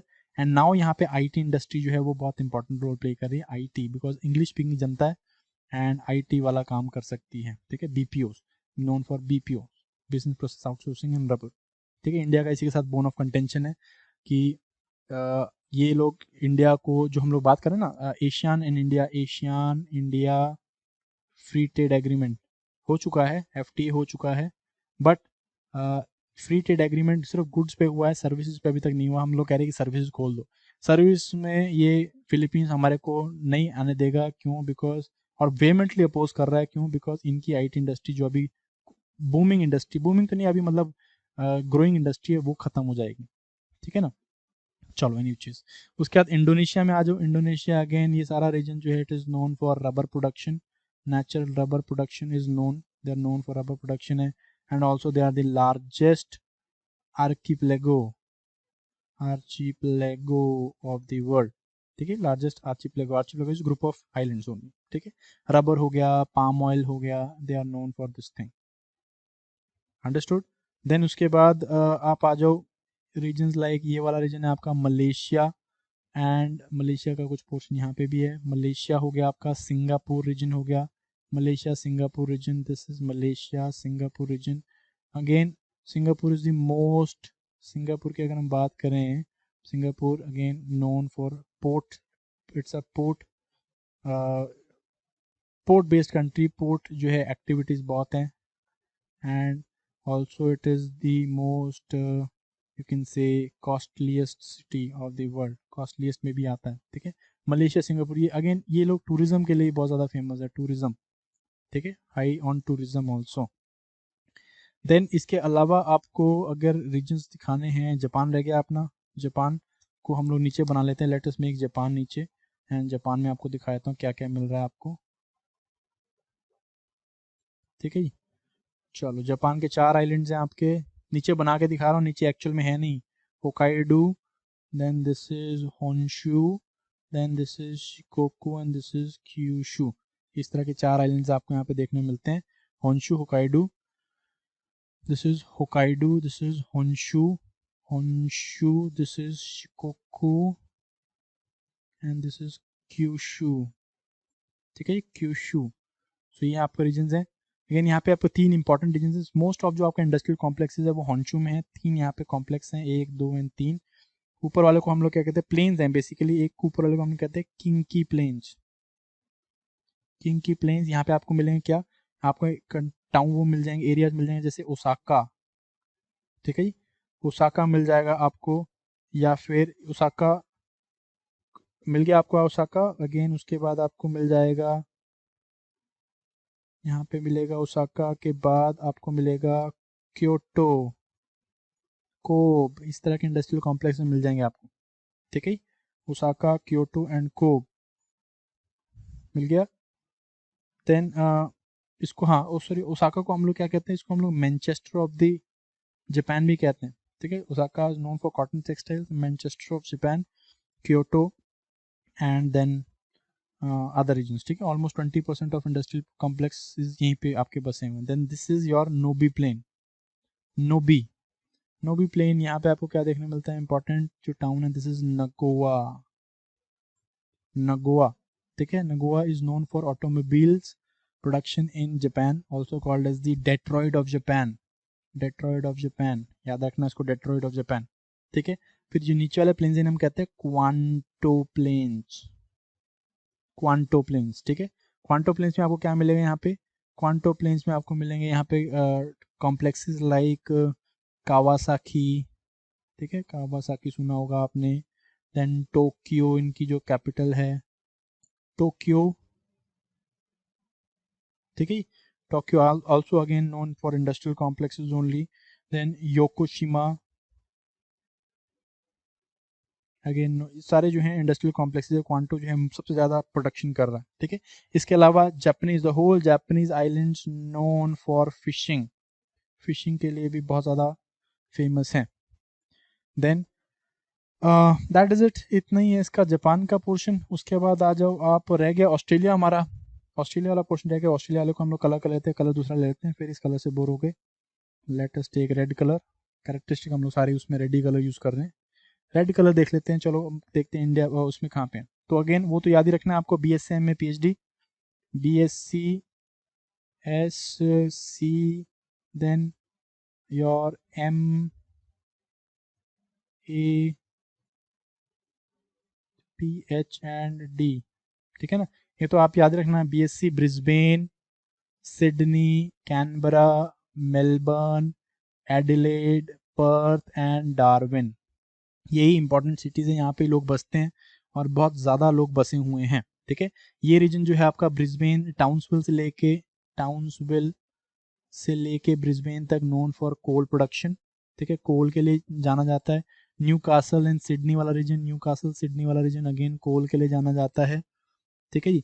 Then उसके बाद आपका एडिलेड है, मेलबर्न है, ये सारे रीजन आपको यू ऑलरेडी नो, मैंने आपको बताया। इंपॉर्टेंट जो इंडस्ट्रियल कॉम्प्लेक्सेस है वो आपको यहाँ पे मिलेंगे, पिलबारा माइंस है यहाँ पे, ठीक है जी। हैमर्सले रेंजेस के पास में पिलबारा माइंस, यहाँ पे आपको आयरन इंडस्ट्रीज देखने को मिल जाती हैं। ऊपर आपको किम्बरले माइंस है, यहाँ पे आपको डायमंड इंडस्ट्री देखने को मिल जाती है। देन बीच में आपको यहाँ पे 3-4 जगह में, जिसमें मैंने आपको बताया था, यूरेनियम देखने को मिल जाता है, यूरेनियम इंडस्ट्रीज हैं, ठीक है जी। यूरेनियम इंडस्ट्रीज आपको देखने को मिल जाए। ऊपर आपको ये वीपा, मैंने आपको रीजन बताया था, वीपा नोन फॉर बॉक्साइट, बॉक्साइट वाला रीजन है सारा, ये वाला सारा बॉक्साइट वाला रीजन है। एंड नीचे माउंट इस्सा वाला रीजन जो है, ये आपका क्या है, कॉपर इंडस्ट्रीज यहाँ पे आपको मिलती हैं देखने को, ठीक है। तो ये आपको मिलता है। तस्मानिया का मैंने आपको बताया था, this is garden state of the world, थोड़ा बहुत शिप बिल्डिंग भी यहाँ पे होती है, बट मोस्टली जो है यहाँ पे गार्डनिंग का ही काम किया जाता है, ठीक है। न्यूजीलैंड में आ जाओगे, वेलिंगटन इनकी कैपिटल है, Wellington known for dairy industry, पूरा New Zealand is known for dairy industry, मैंने आपको बताया था। एक न्यूजीलैंडर जो है, 1 न्यूजीलैंडर, उसके पीछे कितनी है, 20 शीप्स हैं, 20 शीप्स नहीं बना सकता मैं इतने छोटे से एरिया में, जैसे 20 sheeps for 1 New Zealander, they are 20 sheeps. तो डायरी प्रोडक्ट में कोई मुकाबला नहीं है इनका, ठीक है। इंपॉर्टेंट सेंटर्स कौन से, वेलिंगटन है, ऑकलैंड है, these are important areas, Wellington, Auckland, also known for their shipbuilding के लिए भी जो है they are famous, ठीक है। So that is it, I hope ये सारा मैंने ऑलमोस्ट कवर कर ही दिया है। जो चीज़ रह गई होगी, कुछ चीज़ रह गई, कोई चीज़ आपको लगा कि ये भी होनी चाहिए थी, तो वो अपने हिसाब से ऐड कर लेना, हर चीज़ मैं थोड़ा ऐड करके दूंगा तुम सबको। मेक श्योर ये जो इस तरह की काटा पीटी हुई है, इसको कहीं ना कहीं सेव कर लेना या अपने हिसाब से इसको बना लेना, ये आपको बहुत हेल्प करेगा as far as the industrial regions of the world is concern. मैंने ऑलमोस्ट सारे इंडस्ट्रियल रीजन्स आपको बता दिए, इंपॉर्टेंट रीजन। जहाँ पे मैंने खाली छोड़ दिया है, जो कंट्रीज मैंने कवर नहीं किए, तो मोस्टली वहाँ पे बहुत ज़्यादा इंडस्ट्रीज है नहीं है। Most of them they are like agriculture based industries, जैसे कि अगर आपको बतानी है तो देखो बांग्लादेश है, ठीक है, बांग्लादेश में जूट इंडस्ट्री है, ठीक है, जूट इंडस्ट्री यहाँ पे मिल रही है। तो ये इस तरह की इंडस्ट्रीज मैंने आपको बताई नहीं है। तो जब इंडियन सबकॉन्टिनेंट बताऊंगा, थोड़ा बहुत इंडिया के ऊपर और डीप में जाऊंगा, क्योंकि वो तो अपना कंट्री ना बॉस, तो हमने यूपीएससी या फिर स्टेट सर्विस देना है, तो हमने पढ़ना पड़ेगा ज़्यादा। But as far as world is concern, that is it from my side, this is the world industrial regions.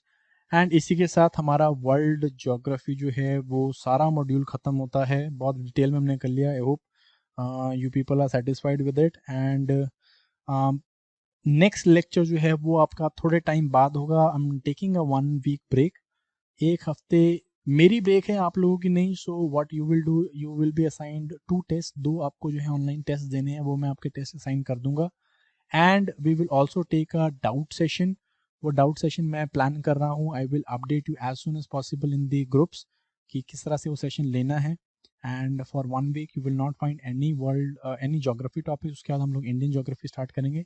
You will be having 1 or 2 test lined for you people, ठीक है जी।